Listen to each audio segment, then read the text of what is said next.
네, 잠시 후 35분부터 첫 번째 세션 진행을 시작하도록 하겠습니다.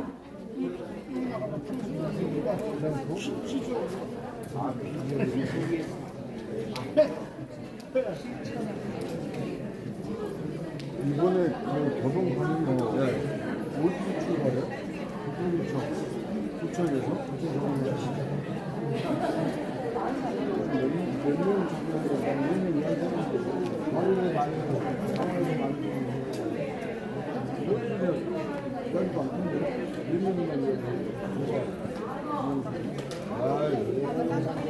몇년 회장님 안 가시고? 이럴 때 회장님 가지. 언제나 한다고요? 회장님, 그 고등감독 몇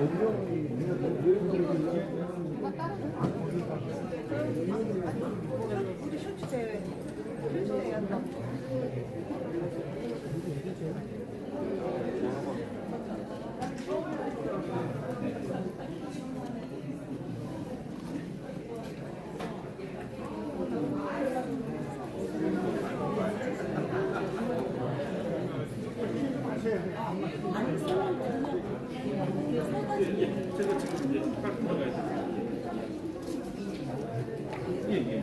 예. 저기 그 공업회 그거 하는 거 말씀하시잖아요. PPT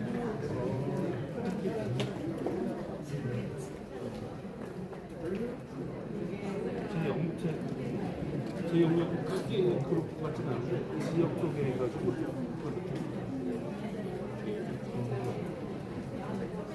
어떤 거 괜찮았어요.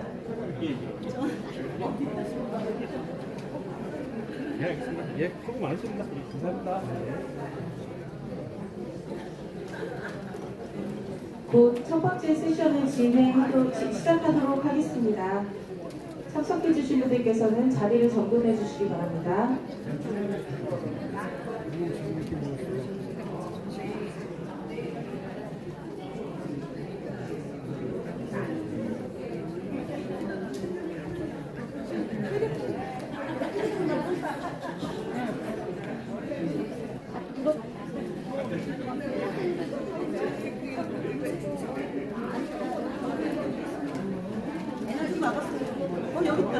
네, 인구 정책 분야 첫 번째 세션을 진행하도록 하겠습니다. 자리를 정돈해 주시기 바랍니다. 여기 세가 놓고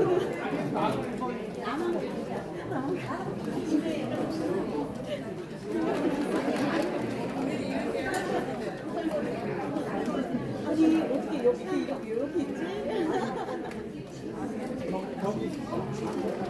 2024년 지속가능 발전 인천대회 첫 번째 세션을 시작하도록 하겠습니다. 오전 세션에는 인구 정책 분야, 전문 분야로 세션을 준비하였습니다. 네, 자리가 다 정돈된 것 같아 시작하도록 하겠습니다. 네, 세션 3위를 맡은 저는 인천 지속가능 발전 협의회 전계숙입니다. 반갑습니다. 진행에 앞서 여러분께 몸풀이 퀴즈를 좀 하나 내드리려고 하는데요. 네, 지금 대한민국의 출산율이 몇인지 아시나요? 여성 한 명당 출생 인구가 몇일까요? 0.7. 네, 저쪽에서 맞춰주셨네요. 네, 0.7입니다. 그러면 평생 동안 여성 한 명이 아이를 낳을 출산율이 0.7인 거예요. 그럼 100명이면 70명을 낳겠죠? 네. 이 70명의 아이들이 지금처럼 0.7%라면 0.7 출산율이 0.7이라면 70명의 아이들이 그 다음에 몇 명을 낳을까요? 네, 50명이 조금 안 됩니다. 두 세대 만에 50명인데 이건 여성이 있거고요. 또 아빠가 있겠죠. 그러면 저 같은 사람 200명이 두 세대 이후에는 절반이 되는 거예요. 25명으로. 얼마 전 뉴욕 타임즈에서 대한민국의 인구 감소가 거의 흑사병 수준이다. 엄청나게 무서운 이야기입니다. 그런데 지금 현실로 인구 정책이 많이 출산율이 줄어들기 때문에 인구 분야가 굉장히 중요하게 다뤄지고 있고 우리가 지금이라도 대응을 해야 됩니다. 네, 이 이야기는 제가 한 게 아니고요. 지금 오늘 첫 번째 세션에서 발표해 주실 이상민 센터장님께서 말씀해 주신 내용인데요. 센터장님 맞나요? 네. 최근여권님. 네. 오늘 인구정책 분야로 대한민국에서 가장 바쁜 분을 모셨습니다. 이분의 양력을 간단히 소개해 드리도록 하겠습니다. 현재 서울대학교 인구정책연구센터 책임연구원으로 역임하고 계시고요. 한국보건사회연구원 인구모니터링센터장 그리고 대통령 직속 저출산 고령사회위원회 위원으로도 활동하고 계십니다. 네. 연구 실적으로는 보건복지부 인구정책기본법 제정안 마련 연구와 일본의 고령화 대응정책 추진 시 정책 환경 분석 및 향후 정책 시사점, 전라북도 미래 인구 구조 변화에 따른 전라북도 대응 방향 연구 용역, 그리고 2021년 인구 변동에 따른 사회변화 전환 및 대응체계 연구 등이 있는데 전부 다 소개해드리면 발표 시간이 줄어들어서 간단하게 소개를 마치도록 하겠습니다. 네, 첫 번째 주제로 인천의 인구 변동과 지역 균형 발전의 위기로 인천형 인구 전략 과제를 이상림 서울대학교 인구정책연구원 책임연구원님께서 발표해 주시도록 하겠습니다. 여러분의 뜨거운 박수로 모시도록 하겠습니다.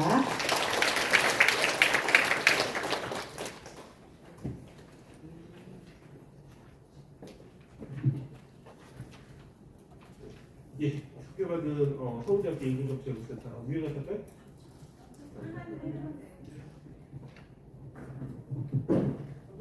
서울대학교 인구정책연구센터 이상입니다. 지금 소개 중에 저출산고령사회위원은 위원은 아니고요. 공사위원회 있었고 지금 국민경제자문회의에서 위원으로 있습니다. 인구학을 하면서 여러 가지 정부 참여를 했고요. 얼마 전까지 해서 보건사회연구원이라고 하는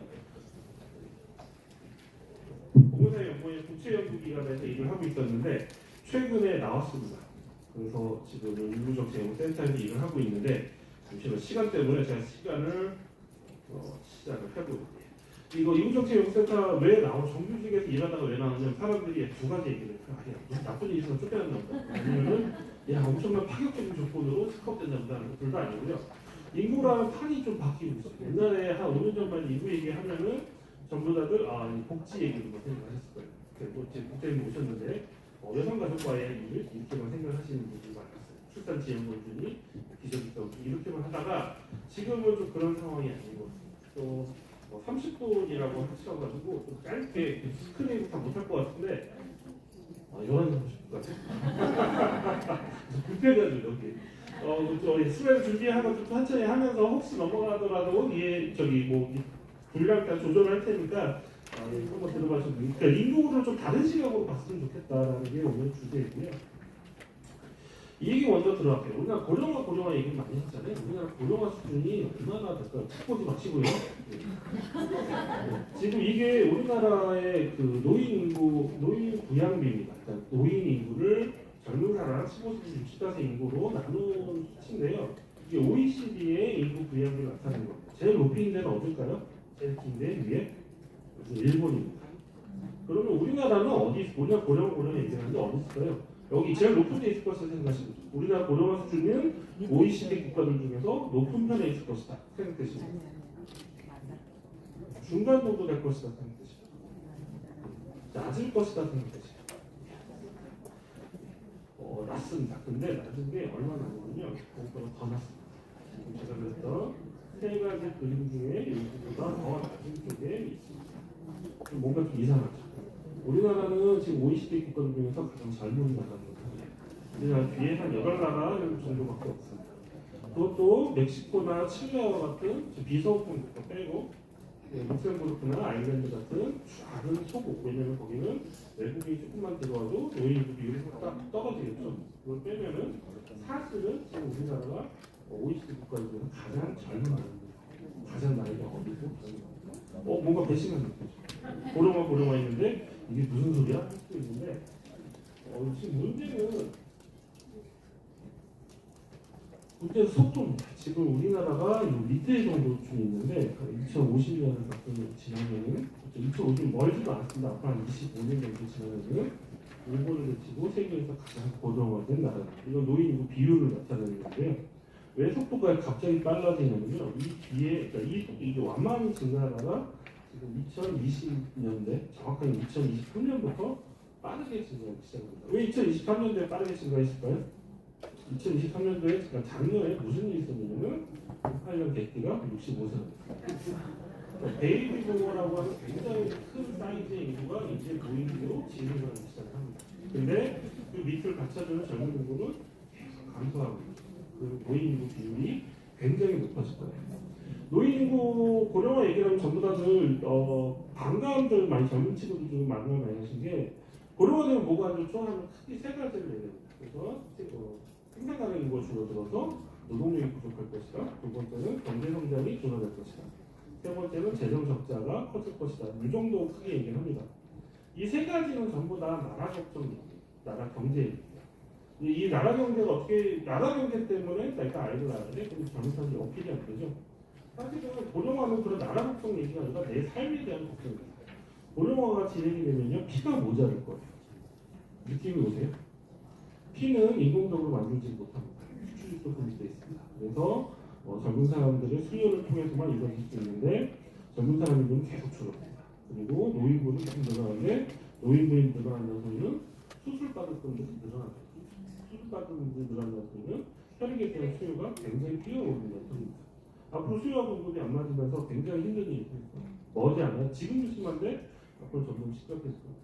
수술을 날짜를 못 잡는다든지 아니면은 사고가 났을 때 대처를 못하든지 하는 일들이 종종 있을 겁니다. 제가 또 하나 고령화한테 들을 예가 또 하나 일상적으로 들릴 하나 더 있는데 지금 국밥집을 가면 옛날 국밥집은 다 앉아서 밥을 먹었습니다. 그죠? 요즘은 의자가 앉아서 먹죠? 테이블 바뀌었어요. 왜 바뀌었을까요? 테이블로 앉으면 또 의자 빼는 공간이 필요하기 때문에 손님을 더 조금 받아요. 근데 돈을 왜 받냐면은 무릎이 아파서. 왜 무릎이 아프냐면 옛날에 국밥집 손님들은 20대, 30대, 40대였는데 지금 손님은 40대, 50대, 60대. 우리나라 가장 큰 인구가 그 집단입니다. 그러니까 고령 이제 그 돈을 좀 들더라도 소득을 덜 받더라도 실제 테이블 바뀌고 이게 고령화. 고령화는 우리 일상 속에 우리가 일상에 빨려 들어가 있고 굉장히 많은 여러 가지로 우리의 삶에 영향을 미치고 굉장히 천천히 변하는 거지만 되돌아보면 굉장히 빨리 변해요. 그리고 이건 되돌아가지 않습니다. 지금 우리나라 저출산이 왜 이렇게 빨라지냐 아까 말씀드렸는데 고령화가 왜 이렇게 높아지냐는 거는 저출산이 누적된 효과예요. 오래 살았어서 그렇다 그 효과는 별로 사실 크지 않습니다. 지금 옛날에는 오래 사는 게 어린애들의 사망이 떨어졌는데 지금은 노인기 사망이 줄어든 거는 굉장히 조금씩 줄었어요. 그렇기 때문에 실제로 우리나라가 고령화율이 높아지는 것은 저출산이 누적된 효과다. 이 그래프가 1970년부터 2022년까지 태어난 아이들의 숫자인데 이걸 이렇게 비중을 세워놓으면은 그게 지금 만 1세부터 만 54세까지의 인구 피라미드입니다. 굉장히 불안정해 보여요. 여러분 그냥 보죠. 인구를 모르셔도 이건 뭐 잘못됐다 생각할 거예요. 지금 저출산 그리고 이 뒤에도 60년대에도 굉장히 큰 아이들 많은 규모의 사람이 태어났는데 70년대부터 주민등록으로 출생신고를 받기 시작했어요. 태어난 아이가 몇 명인지 카운트가 된 게 1970년부터 60년대에 100만 명 이렇게 태어난 애가 몇 세 더 있어요. 1971년생이 100만 명인데 2022년생이 25만 명이 됐고요. 불과 52년 만에 4분의 2만이 났습니다. 그리고 작년 태어나는 23만 명이 태어났어요. 제가 강의를 가다 보면은 세상이 뭔가 바뀌었다고 느끼기 시작한 게 2021년부터인데요.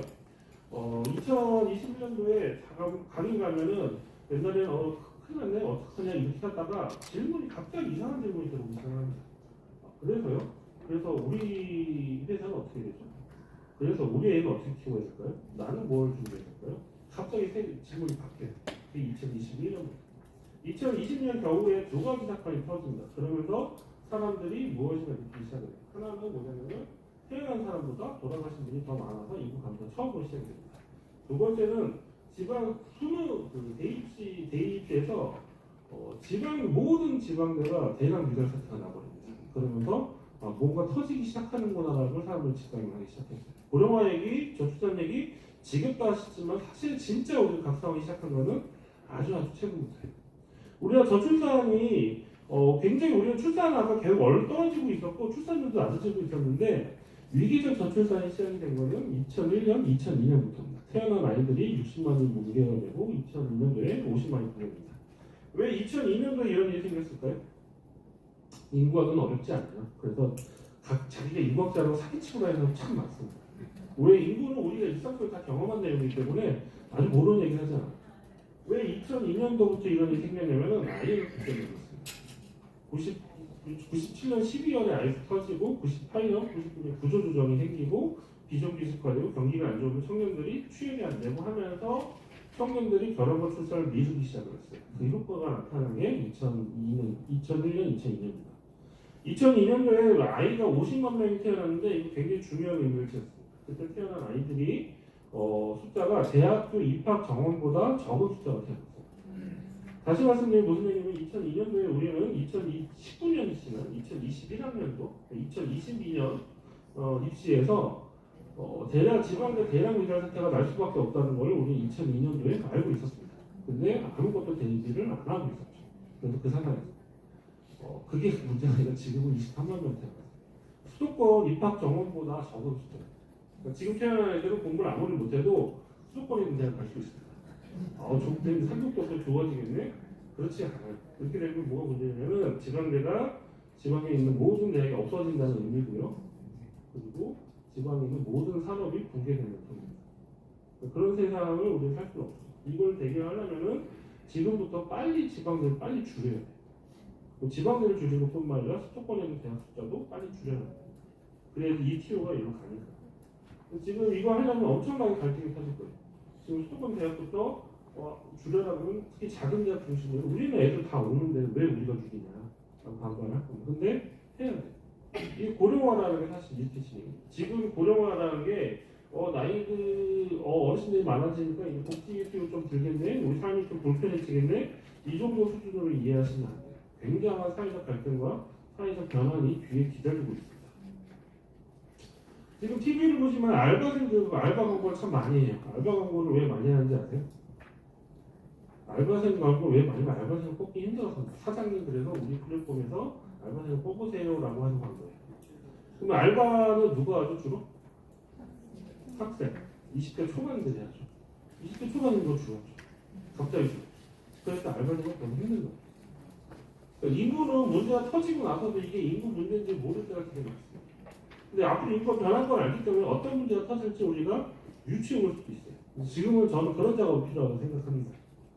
이 친구들이 지나가서 우리가 지금 수도권에 사니까 별 문제를 민감하게 안 대하시는데 이 친구들이 이제 노동시장에 진출하는 대학을 졸업하고 그러면은 서울과 수도권은 자기들이 원하는 숫자를 채우기 위해서 적어진 청년 속에서 자기가 원하는 숫자를 채우기 위해서 더 많은 청년들을 지방에서 데려올 거예요.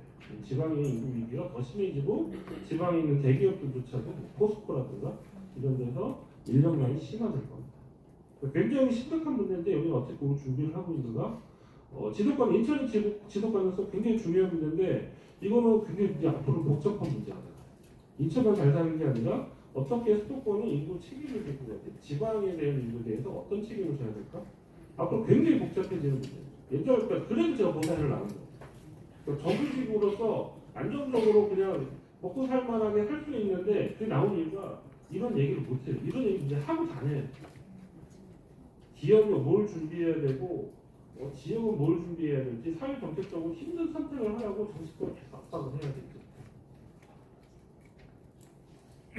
아까 말씀을 드렸는데 이거 제가 만든 건데 이게 스포일러라고 지금 버전을 하나 업그레이드 해야 돼요. 여성이 100명이 있습니다. 30대 여성이 100명이 있으면 평생 아이를 낳고 정확하게 그 소리는 아닌데 학교 수사는 정확하게 그 소리는 아닌데 평생 아이를 낳을 친구가 70년 거기서 다시 30년을 가봤면은 태어난 아이가 49명 이렇게 생각을 하기 쉬운데 아까 말씀드렸듯이 이게 70명이 아니라 딸이 35명이니까 여기 0.7을 곱하면 25명 100명이 25명으로 주는 게 대한민국 출산율입니다. 근데 틀렸어요. 100명이 아니라 처음부터 200명이 있었어요. 남자도 있었고 여자도 있지 않잖아요. 200명이 30년 만에 25명으로 대체된 게 우리나라 학교 출산율. 이것만 충격적인데 어떤 문제가 뭐냐면요. 사실은 200명이 사라지고 25명이 태어나는 게 아니에요. 25명도 200명도 살아있고 25명도 태어난 거예요. 대부분. 그죠? 60세니까 60세, 30세, 0세라고 하면 그렇게 되면은 인구가 계속 증가하는 눈에 안 보여요. 그래서 우리가 지금 착각이 빠지는 거예요. 지금 굉장히 심각한 상황이 왔음에도 우리는 지금 인구가 그렇게 별로 안 주는 것 같거든요. 우리나라 인구 5천만 명이 태어나는 애들이 25만 명도 안 돼요. 그 전체 인구를 차지하는 비율이 1%도 안 됩니다. 그러니까 사람들이 못 느끼는 거예요. 이런 일이. 안 태어나도 사실 우리나라 인구 큰 문제 없습니다. 0.5% 줄어들면 남는 사라진다고 해서 세상이 바뀌진 않을 거예요. 근데 미래는 굉장히 이제 문이 닫히는 거죠. 근데 우리는 못 느껴요. 여기서 문제가 뭐냐면 25명이 좀 극단적으로 말하면은 235명을 책임져야 되는 사회로 오는 거예요. 이게 고령화가, 그러니까 저출산의 고령화를 얼마나 극단적으로 만드는지 보죠. 그리고 이 극단적인 상황에 우리가 있어요. 공포를 자극하는 게 아니라 우리는 자꾸 극단적인데 우리 극단적인 대응을 사실 해야 돼요. 지금. 너무 안일하게 있어요. 그러니까 짜증이 많이 나죠. 저 같은 거. 언론에서는 타이틀들도 참 많이 났더라고. 그렇습니다. 우리나라의 저출산 정책에 돈을 많이 썼다고 하는데 저출산 정책은 굉장히 사회적으로 굉장히 발전된 시스템이에요. 1차 저출산 고령화 기본에는요. 사실 아이를 낳는 분만에만 심니다. 임신과 분만, 그 직후에 돌봄. 2차 계획에서는 그게 아니라 이 돌봄을 좀 구조화하고 제도화하는 이런 게 생깁니다. 이때부터 이제 그런 보편 복지라는 보편 어린이집이 생기는 거죠. 우리는 그때 그리고 3차 기본계획부터는 청년이 들어옵니다 노동개혁권 당 청년이 들어오고 4차 기본계획부터는 이제 젠더 문제라든지 인식이라든지 이런 게 생활 문화 같은 게 굉장히 확장이 돼요. 이게 저출산 정책이 어떻게 바뀌었냐면 우리가 20년 전만 해도요 사지 멀쩡한 30대 청년이 국가의 복지를 받을 거라고 생각을 한 번도 한 적이 없어요. 우리는 20대 30대 청년들이 왜 복지를 받아봤어요? 20년 전만 해. 지금 바뀌었잖아요. 그거에 가장 큰 역할을 해준 게 저출산 고령사 저출산 정책이에요. 복지라는 것이 얼마나 중요한 것을 입증시켰죠. 그런데 문제는 너무 복지로만 간 거야. 우리가 뭐 380억원에 480조를 들였는데 뭐 출산이 안 오는데 이건 솔직히 거짓말이에요. 우리나라 돈 그만큼 없습니다. 몇백 조가 집어넣을 만큼 돈 없어요. 그만큼 그 정도는 아닌데 어쨌든 많은 돈을 투여했습니다. 근데 효과가 안 나느냐? 우리나라 저출산 정책은 이러한 아이디어를 중간에 가지고 있습니다. 이게 출산에 아이를 낳고 기르는 총 비용이 있어요. 이 비용이 늘면은 출산율이 떨어집니다. 그래서 이 비용을 줄여주면 출산율은 올라갈 것이야라고 하는 게 경제학적 그림을 그리고 있는 게 우리 저출산 정책의 기본 마인드예요. 그렇기 때문에 여러 가지 지원 정책을 막 만듭니다. 백화점 친다요 이렇게 생깁니다. 어쨌든 총 비용을 줄여주는데 기여하면 되니까 이런 생각을 합니다. 물론 출산율이 계속 떨어지고 있는 이유는 비용이 계속 올라서라고 생각을 합니다. 근데 효과가 없었습니다. 효과가 왜 없었냐면 가장 간단한 게 이 청년의 생애 과정 이해, 저는 가장 아이를 안 낳는 게 문제가 아니라 독립하고 연애하고 뭐 가족을 꾸리고 첫째를 낳고 키우고 둘째를 낳고 이거 생애 과정 자체가 지금 멈춰 있어요. 우리 대한민국 청년들은. 왜 멈춰 있냐면 크게 이 세 가지 요인이에요. 일자리 문제, 두 번째는 주거 문제, 세 번째는 교육, 사교육비 문제 때문에 이것이 안 움직이고 있습니다. 그러니까 이걸 없애줘야 돼요. 지금 저는 아동 수당을 뭐 17세까지 올려주자 하는데 저는 반대합니다. 왜냐면 올려주면 한 달에 10만 원씩 더 줬어요. 중학교, 고등학생. 그럼 그 돈 어디 쓰시겠어요? 학원비 쓸 거잖아요. 이거 만들 필요가 없어요, 제 생각에. 한 달에 주거비 지원을 100만 원씩 5년 동안 줬다고 합시다. 6천만 원이 굉장히 큰 돈을 줄 거예요. 근데 5년 사이에 집값이 1억이 오르면은 아무것도 안 됩니다. 없는 거는 낫겠죠. 심지어는 이 지원 정책이 이걸 비용을 더 올리기도 합니다. 지금 육아 출산 지원금 많이 주잖아요. 그러면 무슨 일이 생기냐면은 모르겠어요. 같은 업종에 계신 분이 있을지 모르겠는데 산후조리원 가격이 올랐어요. 지금 아이를 낳으면은 옛날에 카드에 돈을 줬거든요.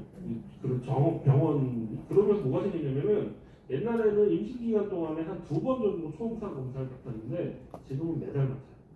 그리고 심지어는 3D 컬러 증명사진도 찍어줘요. 시장이 계속 생겨요. 이 돈이 생기니까. 저는 그게 맞나? 그러니까 문제는 이 구조들을 없애줘야 돼요. 집값을 낮춰야 되고 일자리를 나누고 청년들 그리고 사교육비를 줄일 수 있는 교육계획이 돼야 되는 게 저는 핵심이라고 생각을 합니다. 그리고 요거는 더 좀 약간 심각한 문제가 들어있는 게 이 문제가 뭐냐면 이게 단번에 해결되지 않는다. 구조적인 문제. 두 번째는 이거 정부가 만든 게 아니에요. 우리 시민사회가 다 개입이 돼 있는 거예요. 시민사회의 각성 없이 이 문제 해결되라고 생각. 정부 탓만 하고 정책 탓만 하는 거는 그건 답이 아니에요. 공무원들 너무 힘들게 짜내는 거는 더 이상 줄 거 없습니다. 하루밖에 했어요, 진짜. 근데 더 큰 문제가 뭐냐면 우리나라에서 아이를 운이 좋아서 열심히 살아서 좋은 직장을 갖고 그래서 어떻게 운이 좋아서 집 문제를 해결한 친구들 그럼 아이를 2명, 3명 낳냐? 그렇지 않잖아요. 이 문제가 아닐 수도 있다는 거예요. 이게 저는 청년들하고 이게 2016년부터 이런 일이 생기는데 왜 그래? 뭐가 변하지라고 청년들 인터뷰를 계속하면서 제가 받은 답이 뭐냐면은 이 그래프에는 하나의 전제가 숨어 있습니다. 이거 뭐냐면은 아이를 낳고 기르는데 이 비용이 출산 비용이 이걸 결정한다는 거는 아이를 낳고 가족 꾸리는 수요가 유지되고 있다는 것을 전제로 20억에서 전제하고 있어요. 근데 지금 청년들을 만나보면 이 수요 자체가 떨어졌어요. 왜 떨어졌냐면은 행복한 가족이 뭔지 몰라요. 이 집안 우리나라 대한민국이 뭐 문제 있다 걔네 집이 문제가 있다는 게 아니라 대한민국 중산층의 집이 뭔가 지금 대한민국이 잘못된 것 같아요. 애는 공부만 하면 되고 엄마는 뒷바라지만 하면 되고 아빠는 돈만 벌어오면 되는 게 대한민국이에요. 아파트가 몇 평인지 차가 뭔지 아빠 연봉이 뭔지 애는 어느 대학교 가는 건지가 우리는 그것만 보고 미치듯이 잘 나가고 있어요. 근데 그게 행복하지는 않습니다. 가족이 행복한 걸 경험했다면 정서를 따뜻한 가족 친밀성을 경험했다면 아무리 힘들어도 지금 같은 선택을 하지 않을 거라고 저는 생각을 해요. 시민사회가 같이 변하는 게 굉장히 많습니다. 그리고 이걸 정책적으로 어떻게 서포트하면 더 힘들죠. 국장님 정말 죄송한데 이거를 시차원에서 어떻게 해야 되지? 인천의 청년들 어떻게 다듬어줘야 되지? 왜냐하면 이 친구들이 있어줘야 지속 가능성이 있는 거예요. 저는 인구정책이라는 이 결론인데 인구정책은 결국 뭐냐면 뭘 주냐의 문제가 아니라 현재 세대가 기성세대가 미래 세대에게 무엇을 양보할까의 문제가 되잖아요. 이 문제를 이 설계는 뭘 지원해주는 문제가 아니라 어떻게 판을 짜줄지 어떤 세상을 친구들이 만들어줄지가 문제라고 생각합니다. 지금 뭐가 뒷까지 못 날 것 같은데? 이거 많이 들어보시죠? 노인이 노인 7% 고령화사면 이거 맞을까 틀릴까요? 틀렸습니다. 틀렸으니까 문제를 냈겠죠? 어디다 틀렸을까요?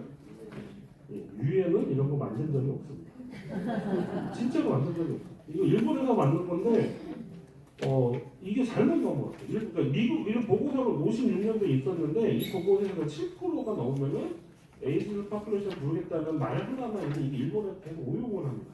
이건 최근에 찾은 논문인데 일본 노인 시위협회에서 만든 학술지 논문인데 여기서 보면 결론이 이런 걸 유엔에 물어봤더니 개발과정 유엔 그 디벨롭먼트 파퓰레이션 디벨롭먼트 그 디비전에 물어봤더니 유엔에서는 그런 걸 정확히 만든 적이 없다고 했고 그래서 결론이 뭐냐면은 아무래도 일본에서 만든 것 같다.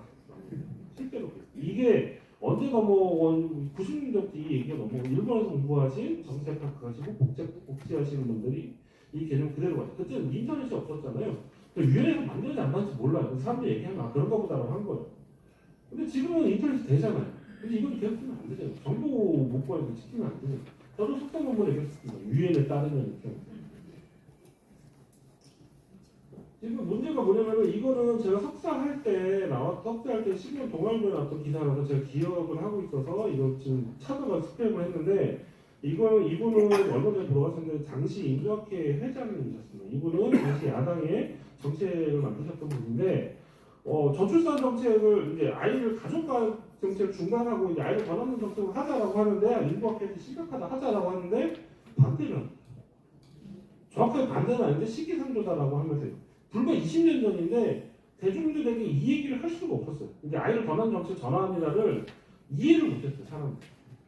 우리나라 학교 출산율이 83년도에 2.1 그때부터 전환되라고 전문가들 얘기하는데 진짜 말도 안 되는 자기들도 그때 그게 문제인지 몰랐어요. 이 불과 20년 전만 해도 이게 문제인지 몰랐어요. 근데 이게 문제 유엔의 문제 아까 그 문제가 무슨 문제냐면은 인구를 7%, 14%, 20% 불러도 돼요. 고령화 사회 이런 거 불러도 되는데 진짜 문제가 뭐냐면은 인구에 대한 논의가 비전문가들 끌고 왔다는 거예요. 인구를 모르는 사람들이 인구의 문제 끌고 왔어. 그리고 우리의 문제를 우리 시각으로 보려는 시각이 너무나 작아.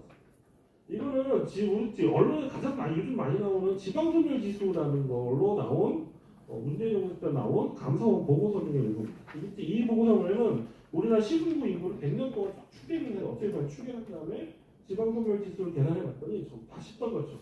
전국에 있는 지역 중에서 뭐 한 8개 지역, 뭐 강남하고 마포구랑 뭐 어디 울산 북부 뭐 이걸 빼고는 전국이 전부 다 소멸하고 그 대대적으로 언론에 보도했던 데가. 근데 이 보고서를 자세히 보면은 우리나라 그 지방소멸 지수가 제일 높은 데가 제일 위험한 데가 전라남도 고흥군인데 이때 보면은 그때 인구가 한 6만 명 됐습니다. 2017년에 인구가. 근데 이 100년 뒤에 2117년에 인구가 한 19,000명 정도 돼요. 무슨 의미인지 아세요 이게? 소멸한 지역이 하나도 없어요. 지방소멸 지수가 30년 뒤에 지역이 망할 지역 이렇게 얘기를 하는데 실제로 망할 지역은 하나도 없어요. 이 지수를 쓰면 안 되는 지수예요. 이거 굉장히 현실을 왜곡하는 지수인데 언론에서 심지어 정부기관에서 막 쓰고 있죠. 언론은 우리가 인구에 대해서 사실은 알지 못하는 일이 너무 많습니다. 이런 얘기를 참 많이 해요. 아 인구 주면 좋은 거 아니야? 집값도 떨어지고 경제도 완화되고 그렇게 얘기를 해요. 이런 정말 굉장히 유명한 셀럽분들도 막 이런 얘기 하시고 계세요. 컬럼도 쓰고 그래요. 얼마나 답답한 소리냐면 우리나라 인구가 어떻게 주는지를 모르시는 분들이에요. 우리나라 인구가 이렇게 생겼는데 이렇게 쪼그라드는 게 인구 감소가 아니라 우리나라 인구는 고령화가 계속 진행이 되면서 어르신들이 점점 많아져요. 어르신들이 많아지니까 돌아가시는 분들이 많아지죠. 젊은 사람들이 계속 줄어들어요. 저출산뿐만 아니라 인구 줄어서 아예 조금 태어날 거. 그러니까 이게 굉장히 태어난 사람보다 돌아가신 사람이 더 많으니까 인구가 쭉 감소하는 거예요. 다시 말씀드리면 우리나라 인구 감소는 고령화의 한 현상에 불과합니다. 인구 감소가 좋다? 인구가 왜 감소하는지를 어떻게 감소하는지 모르시는 분들이 그러니까 합니다. 고령화가 앞으로 우리나라가 극단적으로 가서 어떻게 영향을 미칠지 이런 걸 모르시는 분들이 얘기해요. 갑자기 처음에는 집중하시다 지금부터 짜증을 내기 시작하시죠. 왜 자꾸 아무런 얘기를 하고 다 알고 있습니다. 또 하나는 지방소멸 문제라고 하는 문제. 우리나라 출산율이 제일 높은 시도 중에 제일 높은 데가 어딘지 아세요? 세종시도. 두 번째 높은 데 어딘지 아세요? 전라남도. 그래서 전라남도가 인구가 감소하는 지역이 가장 많은 지역 중에 하나고 노인 인구 비율도 가장 높은 지역 중에 하나예요. 우리나라에서 출산율이 제일 낮은 지역 어딘지 아세요? 서울입니다. 두 번째로 낮은 데가 어딘지 아세요? 부산. 옛날에는 10년 전만 부산이 1위였는데 서울이 분발해가지고 지금은 이제 부산이 2위를 하고 있어요. 근데 서울은 출산율이 제일 낮은데 전국에서 가장 인구가 작고 뭔가 문제가 있죠. 이게 뭐냐면은 우리나라 인구가 고령화되고 줄어들고 저출산이 낮아서 출산율이 저출산 누적되는 그런데 지역 단위에서 그게 안 돼요. 인구 이동 때문에 그렇습니다. 인구 이동은 누가 하냐? 청년이 합니다. 이게 수도권의 인구가 순이동 온 거 보면 청년들은 20대 인구는 계속 와요. 근데 40대 이후에 중장년 인구는 계속 유출됩니다. 그러니까 수도권에는 청년들은 계속 들어오고 지방에서 그 중장년들은 좀 빠져나가는 그런 구조가 형성되어 있어요. 서울과 수도권 전체 보면 막대 20대 넘게 높이도 있어요. 그래서 청년들이 들어오는 거고 다른 영역이 빠지고요. 하지만 지방의 거의 대부분 의성군, 전국 의성군 같이 농촌형인데 부산 영도구 같은 도시에 있는데 그리고 이제 태백시 이런 데도 전부 다 20대 인구가 주로 빠져나가요. 문제는 이제 청년들이 어떻게 움직이냐가 결국 지역의 문제가 된다는데 더 재밌는 게 하나 말씀드리면 20대 초반 인구가 높죠. 20대 초반의 인구는 여성 청년의 인구가 주로 가고요. 20대 후반의 이동은 남성 청년이 주로 가요. 왜 그런지 아세요? 이거는 다 아는 얘기예요. 군대 가서 대학을 졸업하고 여성들은 20대 초반에 졸업하고 남성은 한 2년 휴학을 하니까 딱 거쳐서 20대 후반부터 졸업을 합니다. 그래서 이 소리는 뭐냐면 서울과 수도권의 여성들이 더 많이 온다는 소리예요. 실제로 보시면은 그렇구나. 우리나라의 전체 성비 19세부터 34세 청년의 성비가 한 110 정도 돼요.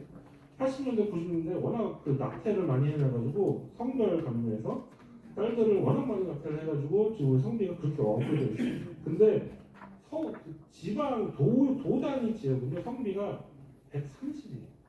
여성 100명에 여성 청년 100명에 남성 청년이 130명. 그러니까 장가하기 힘들죠. 그 와중에도 연애를 못하는 여성분이 있습니다. 포스텍이라고 있어요. 포스텍에 여자는 없어서 제일 힘든 게 연애를 하기가 CC가 되기가 제일 힘들고 제일 바보 같은 친구가 거기서 대시를 한 번도 못 받은 호스텔의 여학생이 가장 바보 같은 친구라고 해요. 서울은요 반대로 근데 성비가 96이에요. 여성 100명에 남자는 96. 서울은 뭐 아들을 낳게 했을까요? 지방에서 여성들은 청년들이 다 올라가요. 그러니까 다 흐트러뜨리고 있어요. 지금. 인구가 줄어들고 그런 뿐만 아니라 성비도 안 받고 아이도 안 나고 연애도 못하고 이상한 일이 자꾸 일어나요. 인구 이동이라는 게 단순히 사람의 머리 숫자만 줄어드는 게 아닙니다. 사람이 떠나면서 소비가 위축되고 기업이 떠나고 기업이 떠나면 일자리가 줄어들어요. 일자리가 사람이 또 떠납니다. 더 심해져요. 사람이 떠나면서 극장이나 병원이나 생활 인프라가 사라지고 삶이 불편해져요. 사람이 떠나면 더 불편해져요. 사람들이 떠나면 학교가 폐교가 되고 아이들 학원이 없어지고 아이들 키우는 교육 환경이 안 좋아져요. 그래서 아이들 키우는 사람들은 실업률보다 그 지역을 안 삽니다. 그래서 더 나빠집니다. 악순환 구조가 되는 이 악순환 구조가 그냥 악순환이 되는 문제가 아니라 영역이 계속 확산돼요. 아 우리는 일자리만 좋고 일자리만 좋고 나머지 다 좋아 이런 지역은 하나도 없습니다. 다 같이 올라가요. 특히 지역에서는 청년들이 먼저 나가고 똘똘한 친구들이 먼저 나가요. 그리고 또 하나는 중산층이 먼저 떠납니다. 지역의 중산층이 붕괴가 되면서 지역의 빈곤화도 빠르게 진행해요. 여러 가지 문제가 사실은 뒤섞여 있어요. 사람이 머리 숫자만 봐서는 안 되는 일이에요. 미래 얘기도 잠깐 해드리려고 하는데요. 이거는 작년에 그 신문 너무 재밌어서 제가 스크랩 따면 작년에 국회의사에서 있었던 토론회인데요. 우리나라 병력이 모자라면 어떻게 하면 되냐 했더니 군복무 기간을 좀 늘리고 그 여성 그 여군을 많이 쓰고 그 다음에 카사관을 늘리고 제대한 다음에 전문 예비군대 직업 예비군대를 줘야 된다. 맞는 말 같아요. 그 다음에 한 일주일 뒤에 다른 기사를 실었는데 다른 인터뷰에서 다른 신문에 우리나라는 이제 징병제가 안 된다. 모병제로 전환돼야 되고 모병제는 최첨단 장비로 최과학화된 군대. 뭐냐면은 굉장히 조그만 사람이 줄어드니까 조그만 군대를 가지고도 굉장히 넓은 작전을 수행할 수 있는 형태로 바꿔야 된다. 그래서 그 무인기를 알아내고 미국처럼 고도화된 과학군을 만든다는.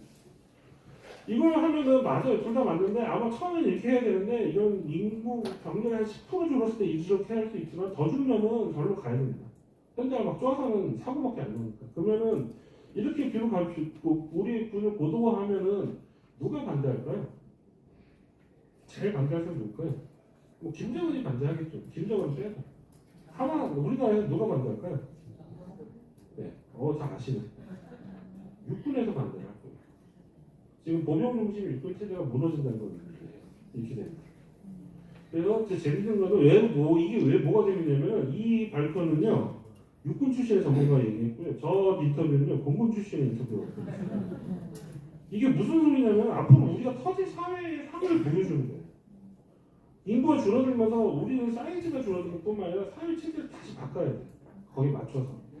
그러니까 이게 조금 줄면 괜찮은데 굉장히 빠르게 주니까 굉장히 빠르게 조정을 해야 되는데 그러기 위해서는 그런 과정들에서 엄청나게 많은 이해관계의 조정이 필요해요. 아까 그 지방 학생들이 주니까 지방들이 망했네. 아이고 큰일 난 데가 아니라 서울에 있는 수도권에 있는 학교를 빨리 줄여야 돼요. 이런 갈등이 앞으로 굉장히 많이 노정이 돼 있는 거예요. 인구 문제는 달달한 사회복지 얘기가 아닙니다. 이제. 가족도 많이 변할 거예요. 가족이 앞으로 1인 가구 많이 노인 가구 많을 거예요. 아니 뭐 뻔한 얘기 아니야?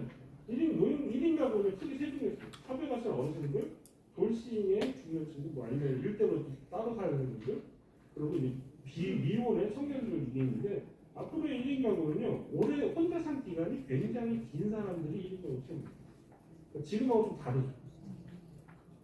게다가 형제도 없어요. 고립 정도가 굉장히 심하고. 예식장을 장례식 우리 어떤 사람들은 노인분이 많으시니까 이제 장례하고 잘 될 거는데 장례하고 지금은 잘 될 거는데 앞으로는 안 돼. 장기 전망은 안 좋다고 저는 생각을 해요. 지금 우리가 예식장을 가면 장례식장을 어떨까요? 처음에 가서 보조를 내죠. 그리고 조카가 손주가 보조를 받습니다. 그 다음에 뭐하죠? 가서 문상을 드리죠. 문상을 드리면은 이제 그 자제분들이 주 자제 형제들이 와서 문상을 합니다. 그 다음에 우리 어디 가죠? 육개장 먹으러 가죠. 육개장 먹으면은 이제 손주나 이제 일하시는 분들 서빙 먹고 이렇게 하는 거 없죠. 앞으로 이거는 안 됩니다. 그런 장례식장 사라집니다. 왜 사라지냐면은 자녀가 없어요. 그리고 은퇴한 다음에 굉장히 오래 그냥 혼자 살다가 돌아가실 거예요. 그러니까 자기 손님도 없고 심지어는 자기 장례식을 자기가 준비해야 되는 사람도 많아지고 장례식이 굉장히 작아질 거예요. 짧아질 거예요. 기간. 심지어는 그러니까 자기 장례식 자기가 준비하는데 육개장 뭐 제주도 고사리 써주세요 이렇게 안 하겠어요. 앞으로 이렇게 흘러 우리 점점 외로워지는 사회로 갈 거예요. 주택시장이 굉장히 조심해야 될 얘기인데 저는 가격이 떨어진다고 생각해요. 폭락한다는 게 아니라 이런 웨이브는 이제 점점 하강으로 갈 거라고 생각을 하는 사람이에요. 지금 가격값이 올라서 무슨 소리 할 수 있는데 어쨌든 저는 그렇게 생각을 합니다. 특히 문제가 뭐냐면 이게 민간의 문제인 건 아닌데 재건축을 하지 못할 거예요. 재건축에 아파트가 100가구 사는 아파트가 할고서 140가구 살다는 거잖아요. 새로운 사람이 40가구 들어와줘요. 인구가 성장하는 시기에는 맞는 모델인데 지금처럼 감소하는 시기에는 서울과 인천은 소포인트 괜찮지. 올 사람 아직도 많은데 우리가 미친 듯이 그러면 지방 사람들 서울로 계속 와요. 어느 아파트는 지금 50층이에요. 50층짜리 아파트 재건축은 70층 지어야 되는데 그거 돈 엄청 많이 든다. 근데 20%만 더 들게 아니라 공법이 달라져요. 용적률이 지금 400%인 아파트인데 용적률 600%에서 아파트 못 만들어요. 이거 준비를 해야 돼. 이거 어떻게 준비해야 돼? 도시를 다시 짜야 돼.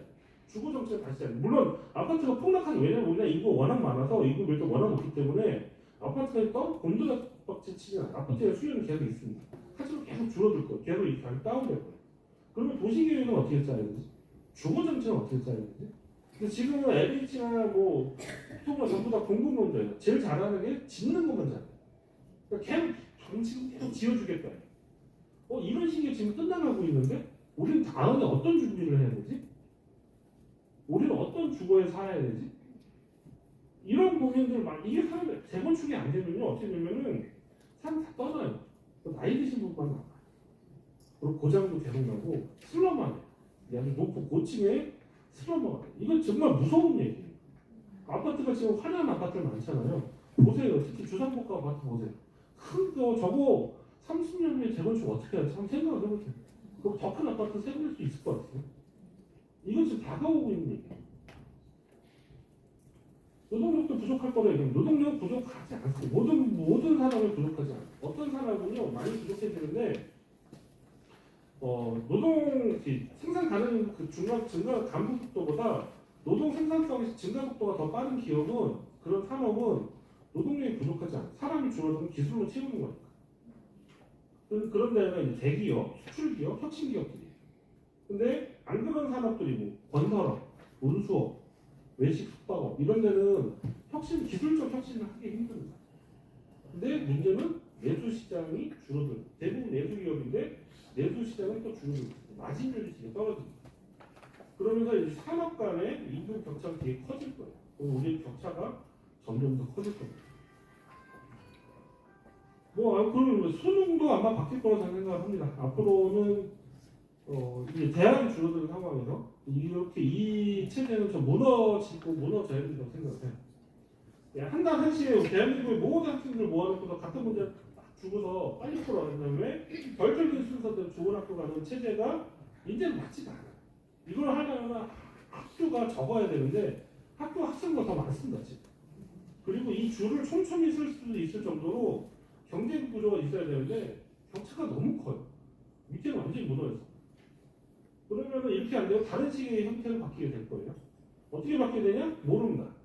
근데 아마 대학이 자율권을 주고 이런 식으로 하면서 대학 구조적으로 맞물려서 입시에도 경계에 있어야 돼요. 근데 안 바꾸려고 할 수도 있어요. 또 만약에 이렇게 어쨌든 이렇게 바뀌면은 우리 과에 우리 학교에 더 적절한 학생을 뽑는 방식으로 입시로 바뀌면 다음에 뭐가 바뀌냐? 기업이 바뀝니다. 기업이 인사 시스템이 바뀌어요. 지금처럼 우수한 학생을 줄 세워서 가는 그건 옛날 성장 시기에 필요해요. 빨리 인재를 확보해야 돼요. 우리 계열사 계속 커지잖아요.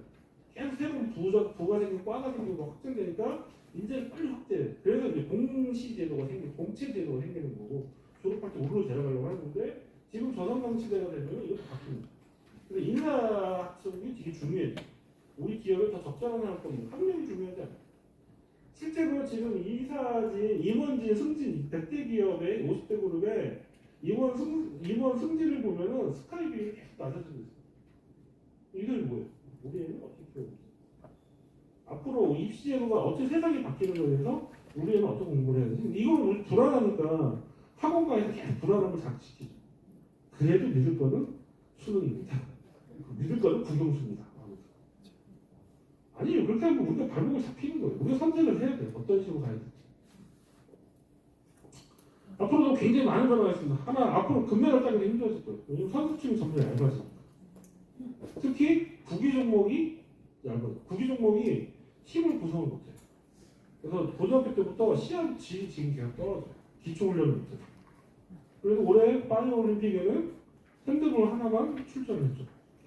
앞으로 계속 이렇게 될 겁니다. 굉장히 많은 부분이 고령화 속에 빨려 들어가고 인구 변화 속에 우리 사회가 빨려 들게 됩니다.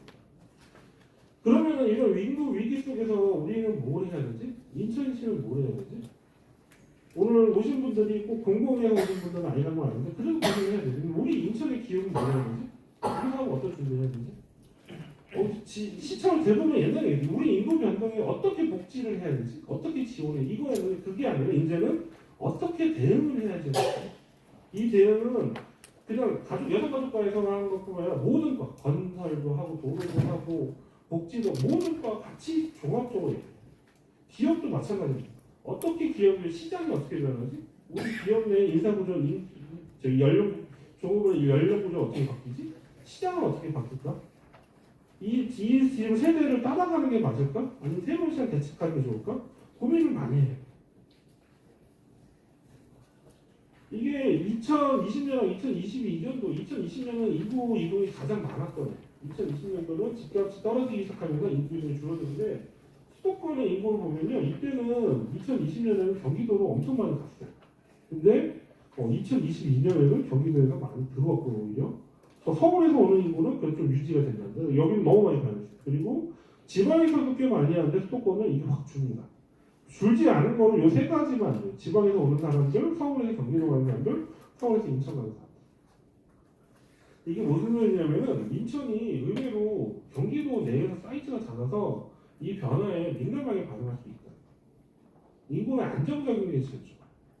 근데 이 시장의 변동이 크면서 사람들의 구성도 굉장히 바뀌게 돼요. 이거는 이 강서구에 마곡지구가 있는 거인데 마곡지구가 여기쯤인데요. 아파트 단지가 보이죠? 있는데 보면 서울시의 아동 비율이 한 40%대를 떨어졌대요. 지난 10년 동안 40% 줄어드는데 그럼 대부분의 지역이 이렇게 됐고 마곡 지역은 사람들이 많이 오니까 여기 다 근처 늘어날 거라는데 구멍난 데가 굉장히 많아요. 감성이 뭐냐면은 여기 이 마곡 큰 아파트 대단지 생기면서 여기 있는 사람들이 좀 들어가요. 그럼 여기가 공동화가 됩니다. 아까 말씀드렸던 그 인구 이동 그림 있죠. 사람이 그냥 떠나고 사람이 떠나가면서 인구 감소가 지역의 쇠퇴로 이어져요. 이게 이 서울과 수도권과 지방 간의 관계뿐만 아니라 마이크로 레벨에서 굉장히 심각하게 나타납니다. 오늘 아파트 단지 대단지 아파트 중심으로 가면서 여기에 생기면 여기가 슬럼화되고 공동화되는 게 굉장히 많이 생깁니다. 또 지역이 인구와 시국보 다니는 지역이 인구 유출이 많아질수록 노인 인구 비율, 청년 비율이 늘고 노인이 많아지면 인구 감소도 많이 하고 수급자 비율도 많고 청년도 많이 떠나고 뭐 이런 형태가 나타납니다. 이거는 마이크로 레벨에서 나타납니다. 보시면은 인천은 좀 전반적으로 좀 평지적이거든요. 특히 서울이라 보시면은 산 언덕이 있는데 저층 밀집지역 아파트 단지 저층 따뜻하게 붙어있는 집은 그 동네는 100% 노인들이 많아요. 젊은 애들이 없고 젊은 애들이 없으니까 어린이집이 많아고 환경이 안 좋아요. 이게 지금 곳곳에서 일어나는 거예요. 제일 심한 데가 부산의 영동 대도시 내에서 이런 게 막 생깁니다. 인천도 사실은 심각한 지역이죠. 인천의 인구의 문제를 지금 보면 하나는 여기에 송도가 있는 연수구, 전국의 가장 젊은 지역 중에 하나예요. 그죠? 근데 문제는 65세 밑에가 꽉 차 있어요.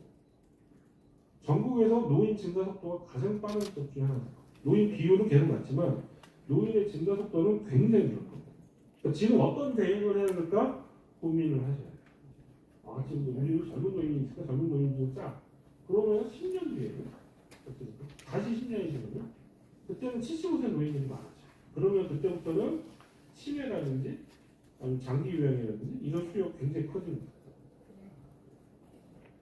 도로가 심한 지역은 계속 심해요. 계속 늘어나지만. 근데 대응할 이 구조가 좀 돼 있을 수도 있는데 여기는 좀 안 짜져 있어요. 그래서 이 준비를 잘 해야 돼요. 게다가 특히 잘못하면 발목이 잡힙니다.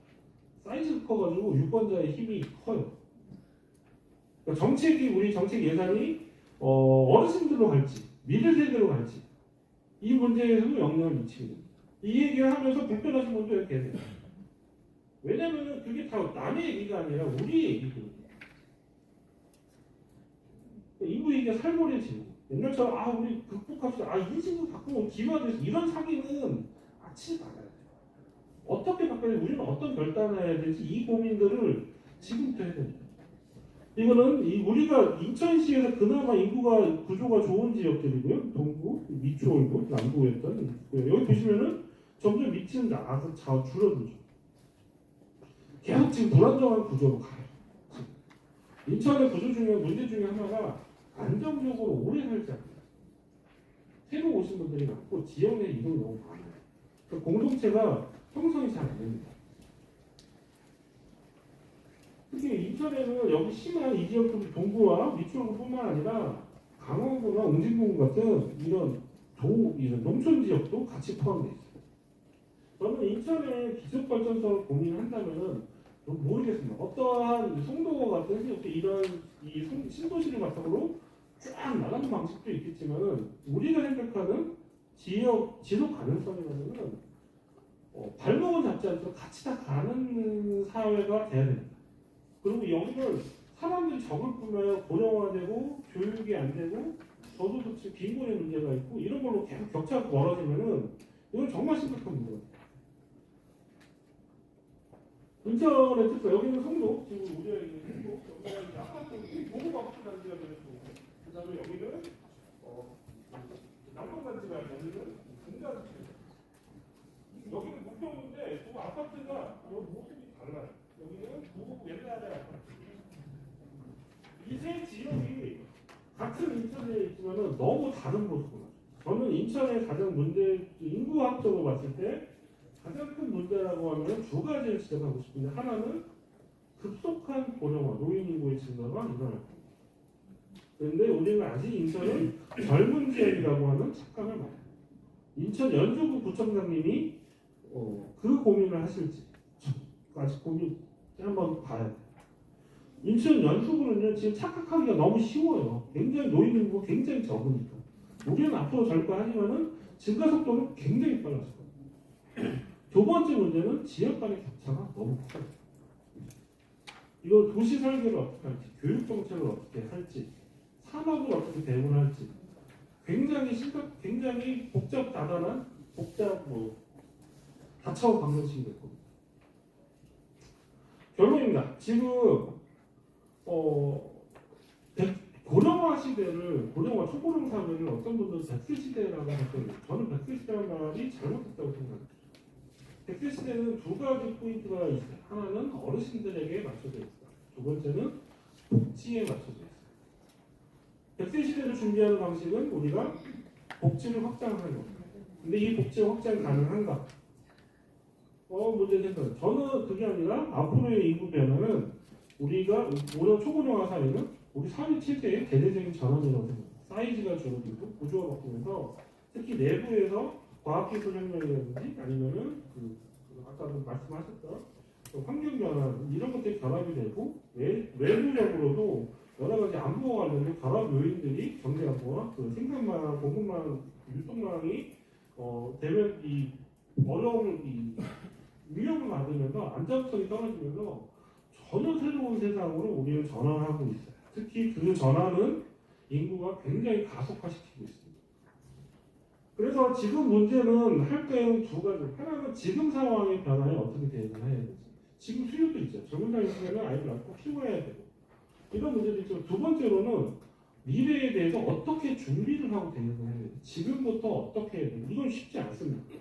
어떻게 될지 모른다가 아니라 피하는 거예요, 사실. 굉장히 갈등을 줄 수밖에 없기 때문에 여기에 예산을 쓴다고 쉽지 않은 거예요. 근데 현장에서 잘 안 하죠. 정보부처의 과장님들은 그런 거 안 해요. 죄송합니다. 이 준비는 윗단에서 좀 해주셔요. 그리고 이거는 이 윗단의 공공부문뿐만 아니라 기업도 마찬가지예요. 아까 말씀드린 우리 시장은 어떻게 변하는지, 과학기술 쪽에 어떻게 변합니까? 중국의 공급망이 흔들리는 상황 속에서 어떤 식의 시장을 대책해야 될지. 이거 미래의 인구 문제는 우리 모두 관련되어 있기 때문에 우리 모두가 준비를 해야 됩니다. 어떻게 준비해야 될지는 저는 잘 모르겠어요. 여러분, 저는 여기까지가 굉장히 변하고 칼럼파를 하는 게 저희 역할이고, 어떤 방향성은 현장에 계신 분들이 하셔야 되는 문제라고 생각합니다. 중요한 거는 인구 고령화는 단순히 복지 문제가 아니라 세계 체제의 전환이라는 거, 그리고 축소 사회가 된다는 것은 굉장히 고통스러운 구조조정을 한다는 걸 얘기를 합니다. 그렇기 때문에 지금 선제적으로 하셔야 돼요. 그렇기 때문에 인구가 어떻게 변하는지, 인구가 어떠한 변화를 만들 것인지, 우리의 삶에, 나의 아이, 우리 가족의, 우리 기업의, 우리 지역의, 인천시에 어떤 영향을 올지 지금부터 유심히고 이해도 못된다고 생각합니다. 그래서 현장에서의 인구인이나 그리고 전환으로의 프레임으로 우리 가치를 만들고 어떤 가치를 당할지 지금 세우고 준비를 하는 것, 종합적으로 기획으로서 미래를 대응하는 것이 인구 전략. 인천에는 어떤 점이 필요한다고 생각합니다. 이것이 저는 생각하는 지속 가능성이고 균형 관점을 생각합니다. 예, 이상입니다.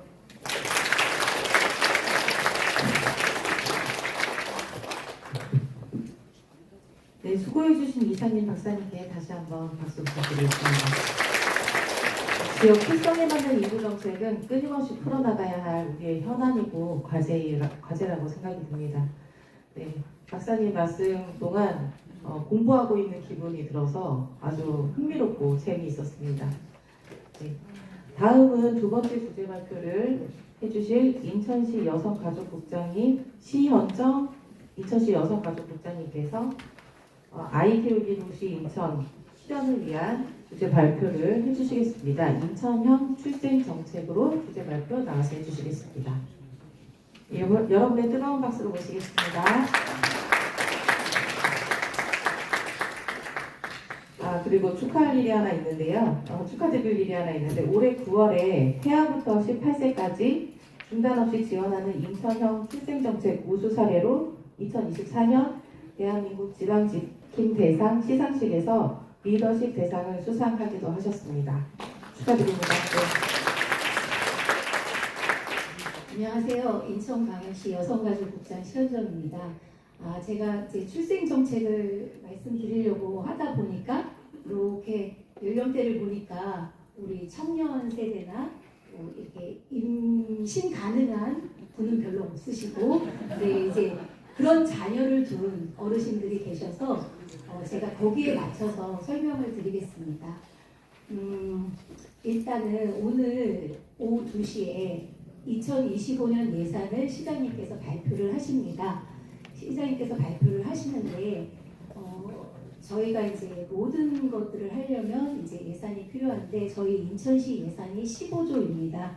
인천시 예산이 15조인데 그 중에 이제 일반회계가 모든 분야를 쓸 수 있는 예산이고 특별회계는 뭐 지하철을 건설한다든가 경제 자유구역을 구성한다든가 이런 데 쓰는 게 특별회계고, 그다음에 무슨 이제 양성평등 기금 뭐 이런 기금들이 있습니다. 근데 저희가 일반회계가 11조인데 제가 업무를 맡고 있는 여성가족국은 그 영유아 정책과 아기를 출산하는 그 부서부터 노인 정책과 돌아가실 때까지 케어하는 그런 업무를 제가 맡고 있습니다. 근데 저희 예산이 3조가 넘습니다. 그 11조 중에 한 국에서 3조가 넘는다는 거는 지금 저희가 도로, 뭐 교통망 이렇게 넣는 것보다도 사람에게 들어가는 예산이 그만큼 차지한다, 이렇게 보시면 되겠습니다. 근데 그 중에 한 가지 사업이 1조 3천억이 들어갑니다. 그 사업이 무슨 사업인지 아시나요? 사업이라고 하기보다는 하여튼 저희가 사업명으로 하는데 아닙니다. 출생아 수가 아까 전국에 23만 명이라고 그랬고 인천시는 13,000명입니다. 저희 노인 인구가 52만 명입니다. 52만 명에 대해서 저희가 기초 수급비를 드리죠. 어르신들 10명 중에 잘 사시는 3분 빼고 7분을 드리는 기초수급 비용, 이거는 전국이 다 동일합니다. 같은 정책으로 하는데 저희가 여기에 1조 2,500억이 듭니다. 그리고 우리가 그 아동들에게 쓰는 저출생 정책에는 얼마나 들까요? 8,800억이 듭니다. 아까 그 한 사업에 1조 2천억이 들고 저출생 정책은 수십 가지, 수백 가지가 되는데 그걸 다 합쳤을 때 8,800억이 듭니다.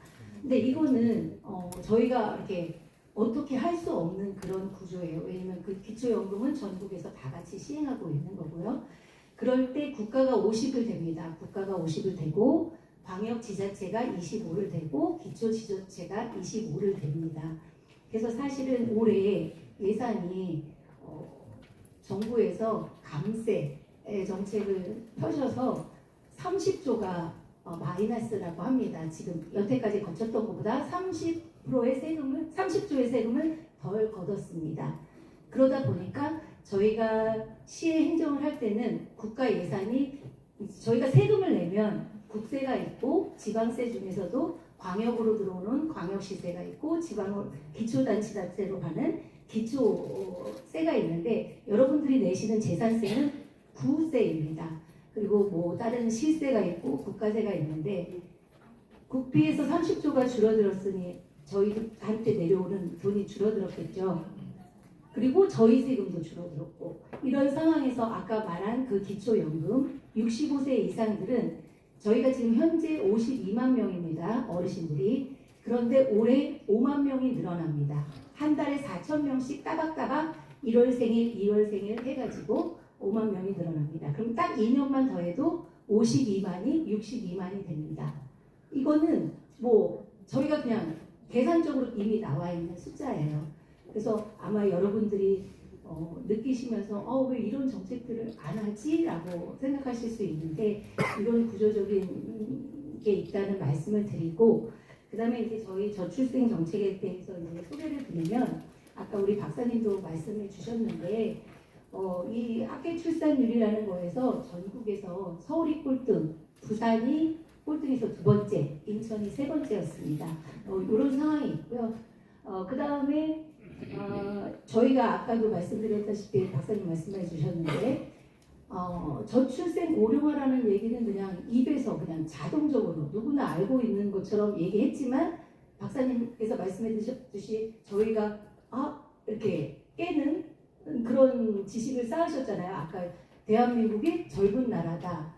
여기 그러니까 고령화가 낮은 단계에 있다. 근데 속도가 문제다. 이런 말씀을 하셨듯이 저희가 말은 수십 년부터, 1, 20년 전부터 계속 해왔는데 그거에 대한 뾰족한 대책이 정말 국민들이 체감하실 수 있는 정책은 정말 이렇게 딱히 없었던 것 같습니다. 그래서 작년에 23년 1년 내내 시장님께서 저출생이 문제인데 다들 말만 하고 있으니 우리 인천시에서 한번 신호탄을 울리자, 경종을 울리자, 우리도 반성하고 해서 1년간 이것저것 모든 정책을 다른 시도 정책, 다른 나라 정책 이런 것들을 다 검토를 했는데 기존에 그 각 17개 시도가 7,200만 원의 그 지원금을 주고 있었습니다. 아까 출산 의료비 또 아기가 처음 태어나면 첫 만남 이용권이라고 해서 200만 원을 줍니다. 그 다음에 이제 부모급여 아기가 0살, 1살 그러니까 24개월 동안 부모들한테 100만 원씩 줍니다. 12개월은 그 다음에는 50만 원씩 줘서 2년 동안 1,800만 원을 줍니다. 그 다음에 2세에서 5세까지는 저희가 어린이집, 가정양육 이런 데 보육료를 지원해서 그게 2,530만 원을 줍니다. 또 아동수당이라고 해서 0세부터 초등학교 들어가기 전 7세까지는 10만 원씩 960만 원을 줍니다. 또한 저희 애들이 초중고 학교를 다닐 때 무상급식이라든가 여러 가지를 통해서 모두 합하면 7,200만 원이더라고요. 그런데 이게 인천시 혼자서 지원하는 게 아니라 국가에서도 돈이 내려오고 인천시에서도 돈을 내고 기초자치단체에서도 어렵게 돈을 내고 교육청에서도 내서 한 아이당 저렇게 드는 비용이 7,200만 원이었습니다. 근데 시장님께서 그러니까 이거를 저희가 이렇게 조사를 하면서 저희조차도 7,200만 원을 지원하고 있는지를 몰랐습니다. 왜냐하면 저희 인천시 비용이 다 7,200만 원이 아니기 때문입니다. 그래서 이런 것들을 하다 보니까 이만큼의 지원이 되고 있다는 걸 알았고, 그 다음에 저희가 뭐 1억이라는 게 그러니까 서민들의 입장에서는 그런 그 상징적인 의미가 있잖아요. 그래서 저희가 막 여러 가지 정책을 막 이런 걸 해볼까 저런 걸 해볼까 하다 보니까 이제 그런 거를 이제 선택했을 때 이제 1억이라는 돈이 나왔고, 저희가 이 정책을 발표했을 때 저희도 놀랐습니다. 왜냐하면 중앙부처하고 243개 지자체에서 이거를 몰랐던 겁니다. 우리가 7,200만 원을 지원하고 있다는 내용을 다 자기 업무만 하니까요. 그리고 내가 인천시 소속이면 인천시의 예산만 따지다 보니까 이런 비용이 들고 있다는 걸 몰랐습니다. 그래서 저희가 이제 1억을 채워드리는 정책을 했는데, 이게 1억을 채우려고 해서 채운 게 아니라 그러면 우리가 어떤 정책을 할까? 근데 여기에 나와 있는 그 7,200만 원은 보편적으로 지원합니다. 그러니까 내가 잘 살던 못 살던, 아이가 첫째 아이던 둘째 아이던 보편적으로 지원하는 게 7,200만 원인데, 그동안에는 셋째를 낳으면 얼마를 주고 둘째를 낳으면 얼마를 주고 다 이렇게 세분화해서 나눠주고, 그 다음에 잘 사는 집은 요만큼만 주고 못 사는 집은 이렇게 주고 이렇게 선별적으로 지원을 했습니다. 근데 시장님께서 지금 저출산이 세계적으로 우리 문제인데 대한민국이 그중 가장 문제인데 이거를 선별적으로 해서 어느 세월에 이거를 극복할 수 있냐, 이거는 정말로 위기다 해서 이 출산율을 올리는 것은 이제는 선별적으로 할 때가 아니다. 누구나 아기를 낳으려는 가정에는 이렇게 지원을 해야 된다라고 해서 이제 저희가 이런 거를 계획할 때, 왜 학교를 들어가는 8세부터 아동수당이 중단돼서, 사실은 이제 아까 뭐 사교육도 말씀하셨는데 아무튼 학교를 들어가면 비용이 더 드는데 국가에서는 7세까지로 멈춥니다. 지원이. 그렇게 되는 거는 문제가 있다. 그리고 초, 중, 고 우리가 이 아이들이 고등학교를 졸업할 때까지는 대한민국이 지방정부가 책임지고 있다는 거를 알려주자. 이렇게 해서 저희가 이제 아동수당을 17세까지, 18세까지 하는 그런 정책을 했습니다. 근데 이게 저희가 하고 싶다 그래서 마음대로 할 수 있는 게 아니고 국가의 허락을 받아야 됩니다. 사회보장협의회라고. 왜냐하면 각 지자체마다 그 재정 능력이 다르기 때문에 누구나 다 하고 싶죠. 누구나 다 하고 싶은데 아까 말씀드렸던 그런 재정적인 한계가 있기 때문에, 그리고 또 이거를 인기적으로 1, 2년 하다 말면 또 큰일이지 않습니까? 그래서 그 도시가 이런 정책을 할 수 있는지 보건복지부 사회보장협의회라는 곳에서 일일이 따집니다. 그리고 이것을 했을 때 효과가 있는지 없는지 이런 것들을 따집니다.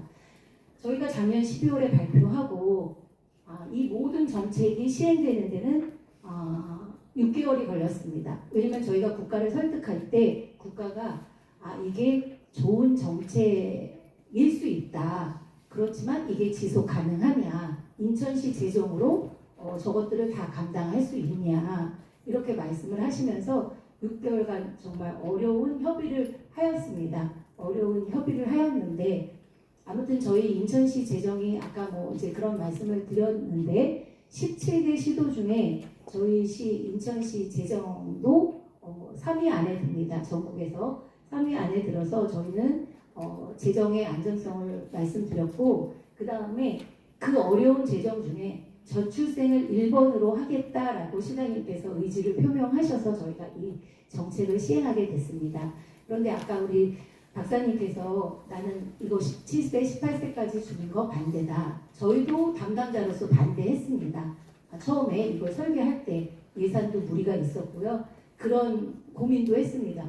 정말 사교육이 문제라고 하면서 우리가 이렇게 8세부터 18세까지 연장해서 주면 사교육비로 들어가지 않을까? 이런 고민을 해서 처음에는 저희도 반대했었습니다.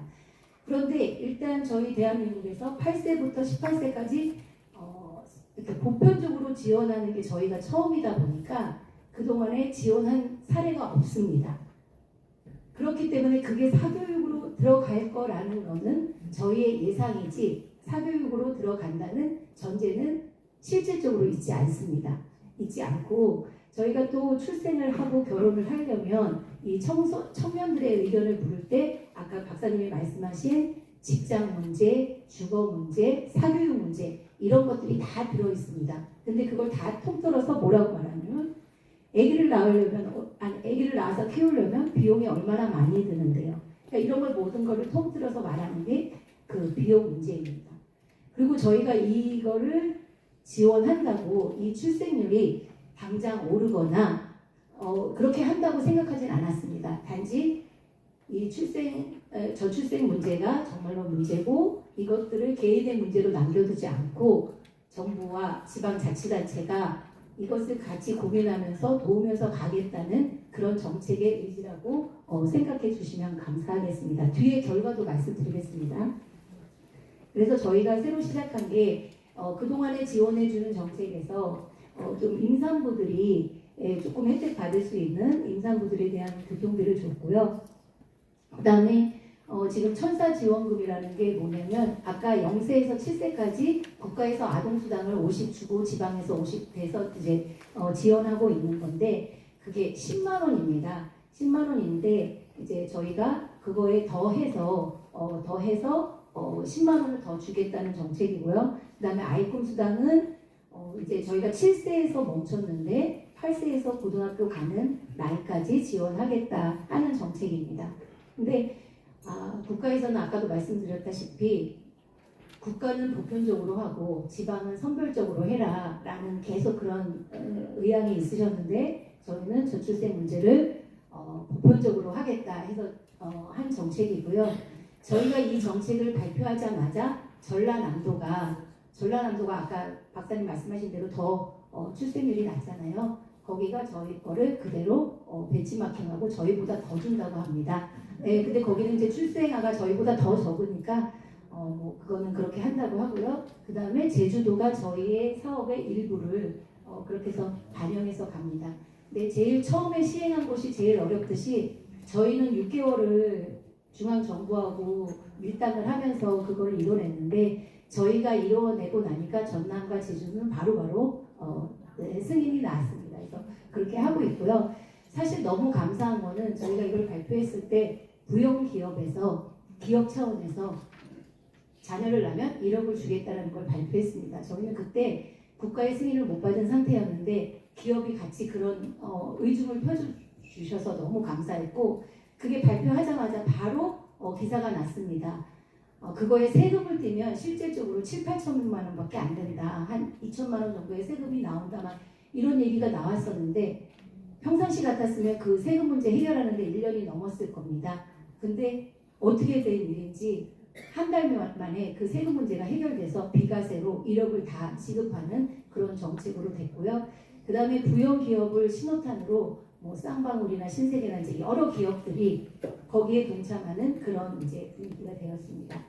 그 다음에 저희가 뭐 지금 돈 준다고 애를 많이 낳겠냐 이제 이런 의구심이 있는데 이제 그거는 저희가 같이 동참하겠다는 의지 표명이었다고 했고요. 그 다음에 이제 돌봄 정책 아까 우리 처음에 기조 연설 해주신 분도 우리가 앞으로 나가야 할 방향은 돌봄이라고 하셨는데 뭐 아기를 낳기만 하면 누가 키워주는 게 아니잖아요. 그래서 이제 이런 돌봄 정책들을 합니다. 그래서 기존에 하던 돌봄 정책에서 조금 더 확대할 수 있는 그런 정책들을 하고 있는데 사실 여기서 제가 여러분들에게 하고 싶은 말씀은 저도 직장을 다니면서 아이 두 자녀를 낳아서 키웠는데 제가 아직까지 그만두지 않고 이 일을 할 수 있었던 것은 친정부모님, 시부모님의 도움이 있으셨고 또 이웃의 도움이 있었습니다. 제가 아기를 키울 때만 해도 같은 아파트에서 아기를 맡기고 이렇게 할 수 있는 그런 분위기였거든요. 그래서 아기를 키울 수 있었는데 요새는 이웃이 아기를 봐주는 그런 모습들이 사라졌더라고요. 그리고 또 친정부모님들, 시부모님들도 내가 차라리 너희들 돈을 좀 지원해 주지 애기 보는 일은 나 못해 이렇게라고 이렇게 바뀌셨어요. 그런데 자녀를 낳고 출생하는 일에 국가도 지방 정부도 이렇게 나섰는데 한 가정에서 부모님들이 나 고생했으니 이제 내 여생을 살겠다라고 생각하시기보다는 이제 이런 지속 가능한 그런 세상을 위해서 여러분들이 조금 더 도와주시면 우리 자녀들이 더 출생하고 결혼하는데 지금보다는 좀 덜 고민할 것 같습니다. 그래서 저희도 이제 예전처럼 아주 독박 육아 아침 9시부터 뭐 저녁 6시까지 이렇게 쭉 계속 돌보시지 않도록 중간중간에 뭐 어린이집, 유치원 이런 것들이 있는 거고 거기서 야간반, 주말반 또 갑자기 급한 일이 생겼을 때 응급처치로 돌봄을 할 수 있는 곳 또 지역 아동센터 또 다함께 돌봄센터 이런 것들이 제도적으로 마련이 돼서 아무튼 저희가 그러니까 너무 가족에만 의존하지 않도록 여러 곳에 세심하게 신경을 쓰고 있습니다. 이거는 저희 인천시뿐만 아니라 전국이 다 같이 중앙정부 하에 하고 같이 협력해서 하고 있는데 저희는 아까 그런 정책을 또 발표하면서 그러다 보니까 굉장히 주목을 받는 것도 많고 책임감도 더 있어서 저희가 너희는 뭐 돈 주는 걸로 끝내려고 해? 이런 소리 듣지 않기 위해서 다른 분야에서도 최선을 다해서 누수되는 곳이 없는지 살펴보면서 이런 것들을 하고 있습니다. 그래서 다함께 돌봄센터, 지역 아동센터도 점점 늘려가고 있고요. 또 개수를 늘리는 것뿐만 아니라 또 직장 다니는 여성들은 자녀들이 방학 때 점심을 해결하는 게 가장 큰 문제라고 하더라고요. 그래서 저희가 그동안에는 다함께 돌봄센터에는 점심을 제공하지 않았거든요. 왜냐하면 저 지역 아동센터는 약간 어려운 집에 학생들이 가는 곳이고요. 다함께 돌봄센터는 이제 그 소득 수준과 없이 가는 건데 저희들이 이제 이런 경계들이 점점 무너지고 있습니다. 하여튼간 그렇게 해서 많은 자녀들이 방학 중에도 돌봄을 받을 수 있고 식사도 해결할 수 있도록 이렇게 하고 있고요. 그 다음에 청소년 방과 후 아카데미라고 해서 중고등학생을 대상으로도 이렇게 하고 있습니다. 그래서 사실은 저희가 작년에 그 1억 플러스 아이드림을 발표하고 나서 굉장히 중앙정부나 이런 데에서는 별로 이렇게 달가워하지 않으셨어요. 왜냐면 비용이 많이 드니까. 근데 사실은 시장님께서 그 다음에는 주거정책, 아까 말씀하셨던 그런 주거정책, 또 일자리, 청년들 일자리, 이제는 내년에는 만남부터 우리가 좀 도와주자 해서 만남까지 이제 계획을 하고 있습니다. 그래서 지금 올해 발표하고 내년부터 시행을 하는데 저희가 이제 아까도 말씀드렸다시피 주거 문제가 청년들이 결혼하고 출산하는데 가장 고민이 되는 문제라고 저희도 현장의 목소리도 듣고 있어서 그 비용을 좀 도우려고 하고 있습니다. 그래서 이제 민간 주택을 월세로 살면 평균 76만 원이 든다고 합니다. 그런데 이것을 임대주택으로 할 경우에는 38만 원에서 28만 원 여기까지 지금 이제 혜택이 되고 있는데요. 저희는 하루 1,000원이라는 그런 거를 해서 한 달에 3만 원만 내면 저희가 그 차액분은 35만 원, 23만 원에 대한 25만 원에 대한 차액분을 지자체에서 그 신혼부부들에게 도움을 주겠다라고 지금 정책을 발표했습니다. 그래서 저희가 연간 1,000원씩의 그 이런 혜택을 드릴 거고 또 이거 1, 2년 주다 안 주면 아직 안정기가 접어들지 않으니까 최대 6년까지 지원을 해드리려고 합니다. 그 다음에 요거는 이제 내 집이 없는 처음에 어렵게 시작하는 뭐 이런 분들에게 도움을 주는 거고요. 혹시 양쪽이 좀 맞벌이를 해서 여력이 된다 해서 내 집을 마련하고자 하는 사람에게는 지금 국가 정부에서 뭐 신혼부부 신생아 특례 대출이라는 저런 대출을 지원을 하고 있습니다. 거기에 인천시는 조금 더 지원을 해서 1% 수준대의 그 대출 이자로 내 집을 마련할 수 있는 이런 것들을 계획을 하고 있습니다.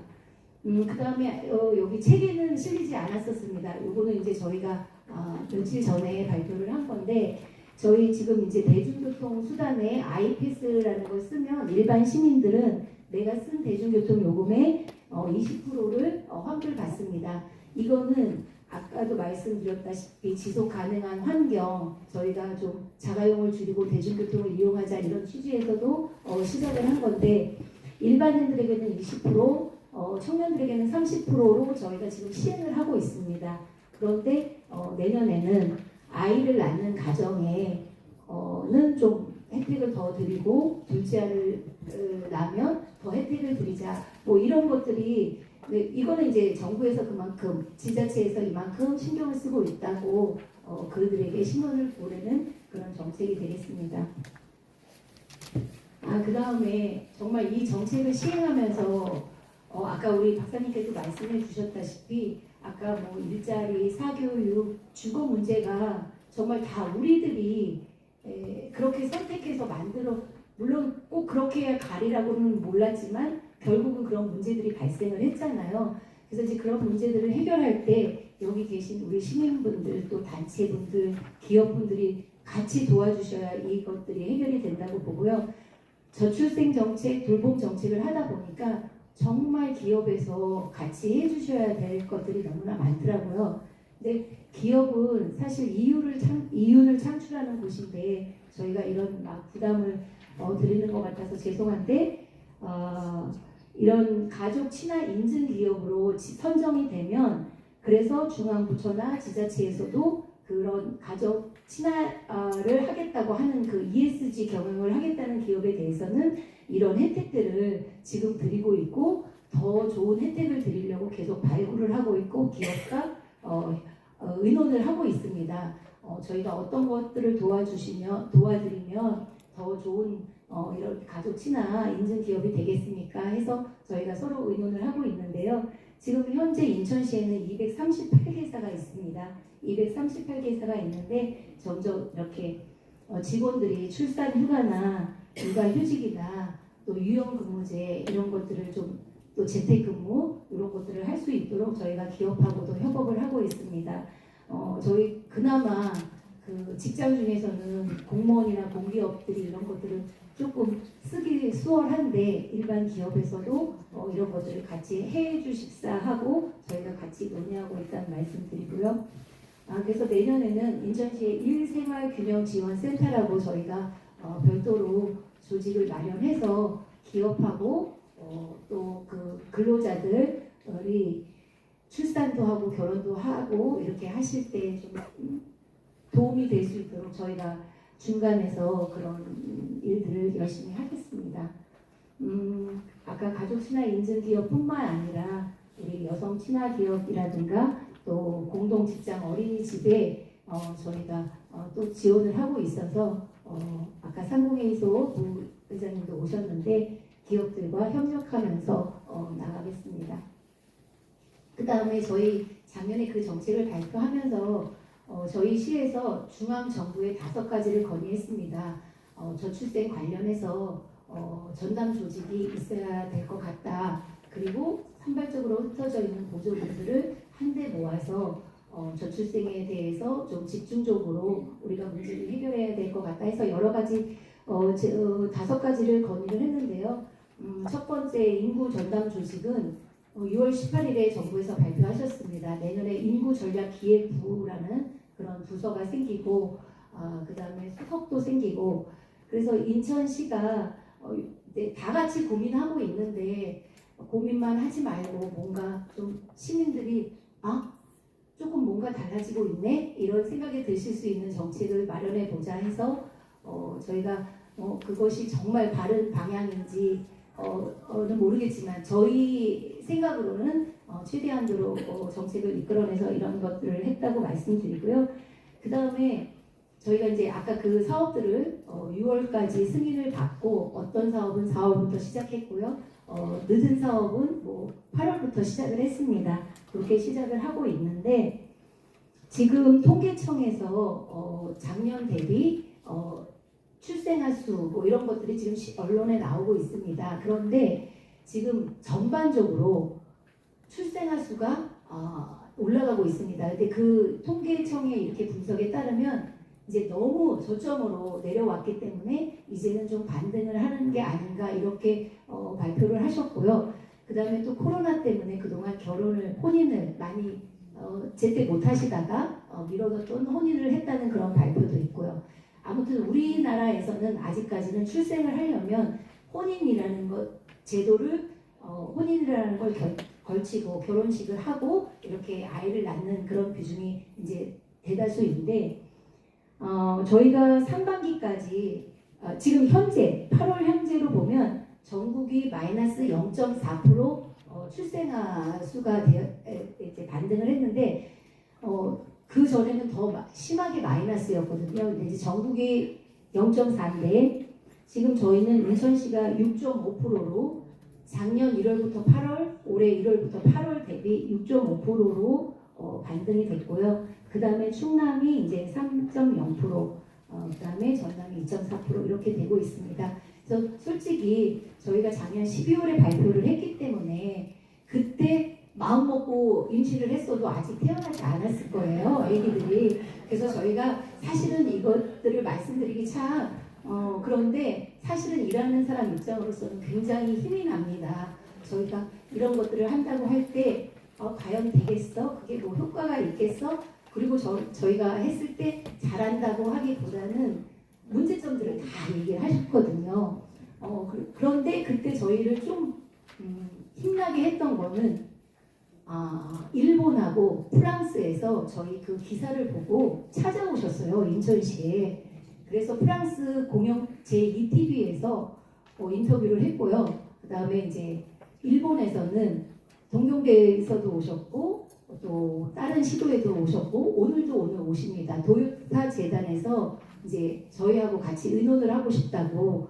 그러니까 저희는 진짜 정신 없어서 그런 거를 어디 알릴 수가 없었는데 그냥 지방제 신문을 보고 오셔서 대한민국이 저출생이 지금 가장 심각하다고 알고 있는데 국가도 아닌 지방 정부에서 어떻게 이런 거를 생각을 했고 추진을 했냐라고서부터 물으면서 자기들의 출생률을 말했는데 프랑스는 1.8%였고요. 일본은 1.23%였어요. 그래서 제가 우리는 그 정도만 됐으면 여한이 없겠다 이런 생각을 했는데 그런 분들이 오히려 찾아오셨더라고요. 아무튼 그렇게 되고 있는 상황에서 이렇게 출생률이 일단은 올라가고 있는 것으로 봐서 저희들은 이유야 어쨌든 간에 힘을 내서 일을 하고 있습니다. 그런데 또 저희도 분석을 해봤는데 인천시가 혼인율은 전국 평균보다 조금 높았어요. 혼인율은 조금 더 높았고 그 다음에 이제 출생률은 이렇게 가고 있는데 그래서 저희도 꼭 이 정책 때문만 높았다고는 말할 수 없고요. 저희 뭐 검단이라든가 이런 데 신도시가 생기는데 젊은 세대들이 많이 유입을 하고 있고 이게 인천 내 이동이라 그러면 이렇게 올라갈 수 없죠. 또 다른 시도에서도 왔을 것 같은데요. 갑자기 저희가 이런 정책 했다고 저 멀리서부터 올 수는 없잖아요. 온다고 하면 아까 서울, 경기 이런 쪽에서 올 건데 저희는 인천시만 이렇게 올라가는 거 원치 않습니다. 뭐 다른 데서 출생할 사람들이 인천에 와서 출생률 높이는 거 전혀 바라지 않고요.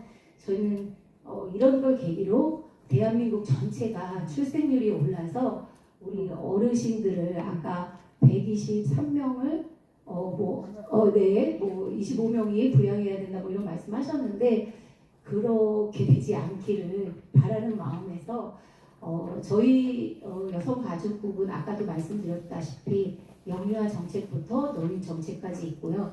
그 다음에 인구 정책이 또 저희 부서에 있는데 사실은 여성가족국에서 하기에는 너무 벅찬 일인데 아까도 말씀해 주셨듯이 주거정책, 뭐 아까 그런 차비 지원하는 교통정책서부터 워낙 시장님의 의지를 갖고 계시니까 각 부서들이 알아서 어떻게 저출생에 접목할까 이런 것들을 고민을 하고 있습니다. 우리 여기 계신 시민 여러분들께서도 좋은 아이디어가 있으시면 언제든지 저희들한테 얘기해 주시고요. 혹시 잘못되는 정책들이 있다면 그런 거는 바로 잡겠습니다. 그런 것도 같이 얘기해 주시면 좋을 것 같습니다. 감사합니다.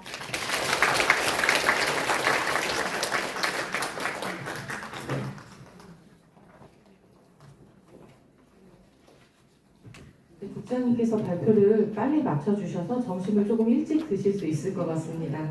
네, 두 분의 발표를 들었고요. 네, 질의응답 시간에 잠깐 갖도록 하겠습니다.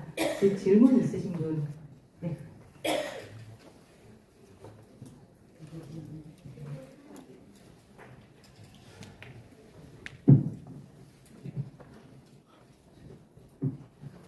예, 감사합니다. 부평구 이제 20일에서 왔습니다. 정규종이라고 합니다. 제가 재작년에 국민의힘 인천시 저출산대책위원장이었거든요. 근데 제가 아까 이상민 의원님한테 좀 질문할 게 있는데, 아까 그 청년들이 결혼 안 하고 이게 애 안 낳는 이유가 직장, 그다음에 주거비, 그다음에 자녀 양육 비용이죠. 그게 하나 더 있습니다. 왜 내가 애를 낳아야 되냐? 의지가 없습니다. 왜 의지가 없을까요? 교육이 잘못됐습니다. 교육이 어떻게 잘못됐냐면 예전에 우리 어렸을 때 한문 교육도 받았습니다. 거의 교육을 강조했습니다. 그 다음에 도덕생활로 들어갔어요. 초등학교 때. 도덕생활이 지금 없어졌어요. 그러면 휴가 있으면 뭐냐면 예전에 휴가 필수인데 지금 선택입니다. 그럼 부모님의 사랑이 없으면 그 부모가 애 낳고 싶은 생각이 안 들어요. 지금 인간 입장에 보면 애들 많이 있는 가정에 사랑이 있는 가정이에요. 그럼 사랑이 없어요. 인천시에서 지금 혜택 주는 거는 사후 약방문입니다. 근데 이렇게 혜택 줄 때 뭐가 필요하냐? 그 부모에게 당신들이 계속 지속적인 부부생활 해야 된다. 조건이. 그리고 교육을 받아야 된다. 어떤 교육이냐? 이 자녀가 우리에게 왜 좋은지, 있는 게 이득이 뭔지, 그 부모들한테 강조를 해야 됩니다. 우리 인천만의 독특한 거는 그런 창의성 있는 게 나와야지, 지속가능 발전이 오니까 10년, 20년에 이 부부가 계속 지속적으로 가능하고 애들이 자라갖고 그들의 기쁜 웃음을 주는 가정이 돼야 되는데, 지금 물질만 저거 해결 안 돼요. 얼마 후에 이혼이 가능해요. 이혼하고 애들 문제, 미혼모 문제, 여러 가지 문제 생깁니다. 그러면 그 애들 누가 책임집니까? 네? 그래서 애들은 거짓없이 유튜브 뭐 별거 나오기 때문에 애들 교육이 엉망이 돼요. 부모가 있어야 교육이 됩니다. 그러면 조선가정 이게 다 나오는데, 네, 제한된 시간 동안 아유. 여러분들이 질문을 받아야 되므로 네, 간략한 질문만 받겠습니다. 네, 일단 요약해서 제가 질문해 주세요. 교육적인 문제도 우리가 추가해야 된다. 그 이상민 의원님이 이건 연구해야 돼요. 전국적으로 상대 때 국민들한테 교육이, 자녀 교육, 그러니까 도덕생활을 예전에 못 배웠으면 지금 뒤늦게라도 자녀한테 지원을 하면서 도덕생활을 병행할 수 있도록 그거 권합니다. 이상입니다. 네, 좋은 의견 주셨습니다. 또 다른 분 질문 있으실까요? 네. 의견과 제안보다는 질문을 요약해서 해주시길 부탁드리겠습니다. 네, 저는 그 개인 기업체에서 그 이사로 있습니다. 관심이 많아서 참석을 했습니다. 좀 아까 그 여성국장님 발표하신 내용 중에서 대단히 꼼꼼하게 진행되고 있는 정책이다, 이런 생각이 들었습니다. 그런데 좀 희한한 게 부영에서 그 개인한테 1억을 준다. 그 전에 이제 동창들한테 1억을 준 거는 언론에 통해서 봤습니다. 지금 1년에 시에서 한 10,000명 이상 태어난다고 좀 아까 말씀하셨는데, 그럼 1년에 한 1조 원 정도가 드는 거 아닌가요? 그리고 또 어딥니까? 쌍방울에서도 또 3천만 원, 4천만 원. 이게 개개인 부모한테 지급한다는 뜻이죠. 그게 좀 말씀 좀 해주십시오. 네, 저기 아까도 기존에 저희가 지원하던 게 7,200만 원이라고 했는데, 그 7,200만 원이 아기 태어날 때부터 17세 고등학교까지 7,200만 원을 17년간 어떤 사업으로든 지원을 했던 거고요. 저희 인천시에서 2,900만 원을 더 18세까지, 그러니까 0세부터 18세까지 10만 원씩을 줘서 전체 18세가 될 때까지 1억이 된다는 말씀입니다. 그래서 그게 1조 원이 들어가지 않고요. 아까 조 정책에 저희가 내년 예산이 600억입니다. 근데 이제 그게 기존에 있는 애들부터 다 소급할 수는 없어서 8세가 되는 그러니까 2023년 출생아부터 저희가 대상자를 넣었는데 그러면 올해 8세가 된 애들이 16년생들이거든요. 그러면 얘네들은 미리 태어나가지고 혜택을 못 보는 거예요. 그래서 그 올해 8세 되는 애들부터 조금 걔네들은 조금 덜 지원하고 앞으로 태어나는 애들한테는 저런 정책으로 지원하겠다는 내용입니다. 네. 네, 감사합니다. 또 플로어에서 질문 있으신 분 있으실까요? 네.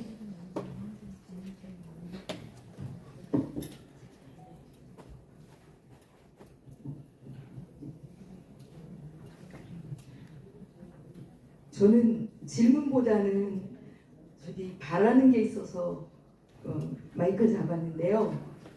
뭐냐면 이 모든 정책이 결혼을 한 다음에 이루어지는 정책이라서 저는 외람되게 제 두 딸이 나이가 많은데도 결혼을 안 했어요. 그래갖고 개인적인 차원으로 결혼을 아무리 얘기해도 잘 먹히지 않아서 둘 다 결혼을 안 해서 이건 인천시의 이제 정책적인 결혼 정책을 위한 부탁을 드리려고 마이크 잡았어요. 뭐냐면 일단 결혼을 해야지 뭐 이 혜택도 받고 이러는 건데 결혼들을 안 합니다. 그래서 국가적으로 인천시에서만이라도 결혼을 위한 그런 정책 결정사라고 그래서 결정사가 뭐냐 그랬더니 결혼정보회사를 줄여서 결정사라고 한다고 합니다. 그것처럼 좀 많은 일을 하시고 시장님이 진짜 너무너무 존경스럽고 한데 거기다 플러스 결혼을 젊은이들이 할 수 있는 그런 프로그램을 좀 인천에서만이라도 많이 만들었으면 하는 그런 부탁을 드리고 싶어서요. 네, 너무 감사하게 제가 오늘 시장님께서 내년도 예산안 발표하신다고 했잖아요. 이틀 전에 이제 최종 결제를 예산실에서 들어갔는데 시장님께서 한 가지 사업이 빠졌다 이렇게 말씀하시면서 우리 청년들 만남의 장을 마련해야 된다. 공식적인 기관에서 요새 맨날 나 혼자 산다, 뭐 돌싱 막 이런 것만 방영되는데 사실 청년들한테 이렇게 다니시면서 의견을 들어보니까 그러셨나 봐요. 만나고 싶은데 어디서 만나야 되는지 모르겠어요. 또 이런 청년들이 있었대요. 자기가 알아서 연애 잘하는 사람들은 말고요.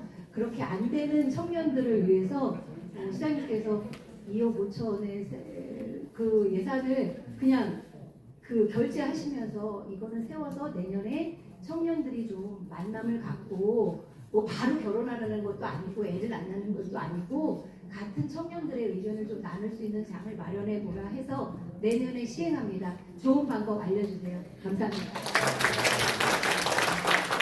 네, 아무래도 국장님께 질문이 좀 집중되는 것 같습니다. 마지막으로 한 분만 더 질문 있으신 분 갖고 네, 없으신 것 같습니다. 최근 3년간 통계청이 발표한 고용 현황 자료에 따르면 인천의 맞벌이 가구수는 매년 증가하고 있습니다. 21년 43.5%, 22년 44.7%, 23년 46.8%로 2년간 2만 가구 정도가 증가한 걸로 통계가 나와 있습니다. 오늘 인천의 인구 정책 그리고 양육 정책에 대한 말씀들 많이 주셨었고요. 이어서 인천대회로 내일 오전 10시에 인천광역시의회와 지속가능발전협의회가 일과 양육이 안정적으로 양립할 수 있는 인천 공공형 키즈카페 조성 필요성에 대한 토론회도 준비하였습니다. 관심과 참여도 다시 한번 안내드리고요. 오늘 참석해주신 여러분들께서 오늘의 인구 정책, 양육 정책에 대한 의견과 실천 그리고 관심들을 끊임없이 가져주시고 같이 공유해 주시기를 간곡히 부탁드립니다. 네, 이것으로 1부 세션까지 오늘 오전 1부 행사는 마치고요. 안내사항을 좀 말씀드리겠습니다. 행사 들어오실 때 참석 확인하면서 다 식권 받으셨나요? 네, 식권 가지고 오른쪽으로 가시면 컨벤션 구내식당에서 식사를 하실 수 있고요. 이후 오후 세션은 1시 30분부터 지금 이 자리에서 진행되도록 하겠습니다. 네, 지금 세션이 공간이 두 군데로 나눠지는데요. 각자 소지품은 다 들고 나가주시고 들어오실 때 다시 신청하신 세션 장소로 들어와 주시면 되겠습니다. 네, 모두 수고하셨습니다. 감사합니다.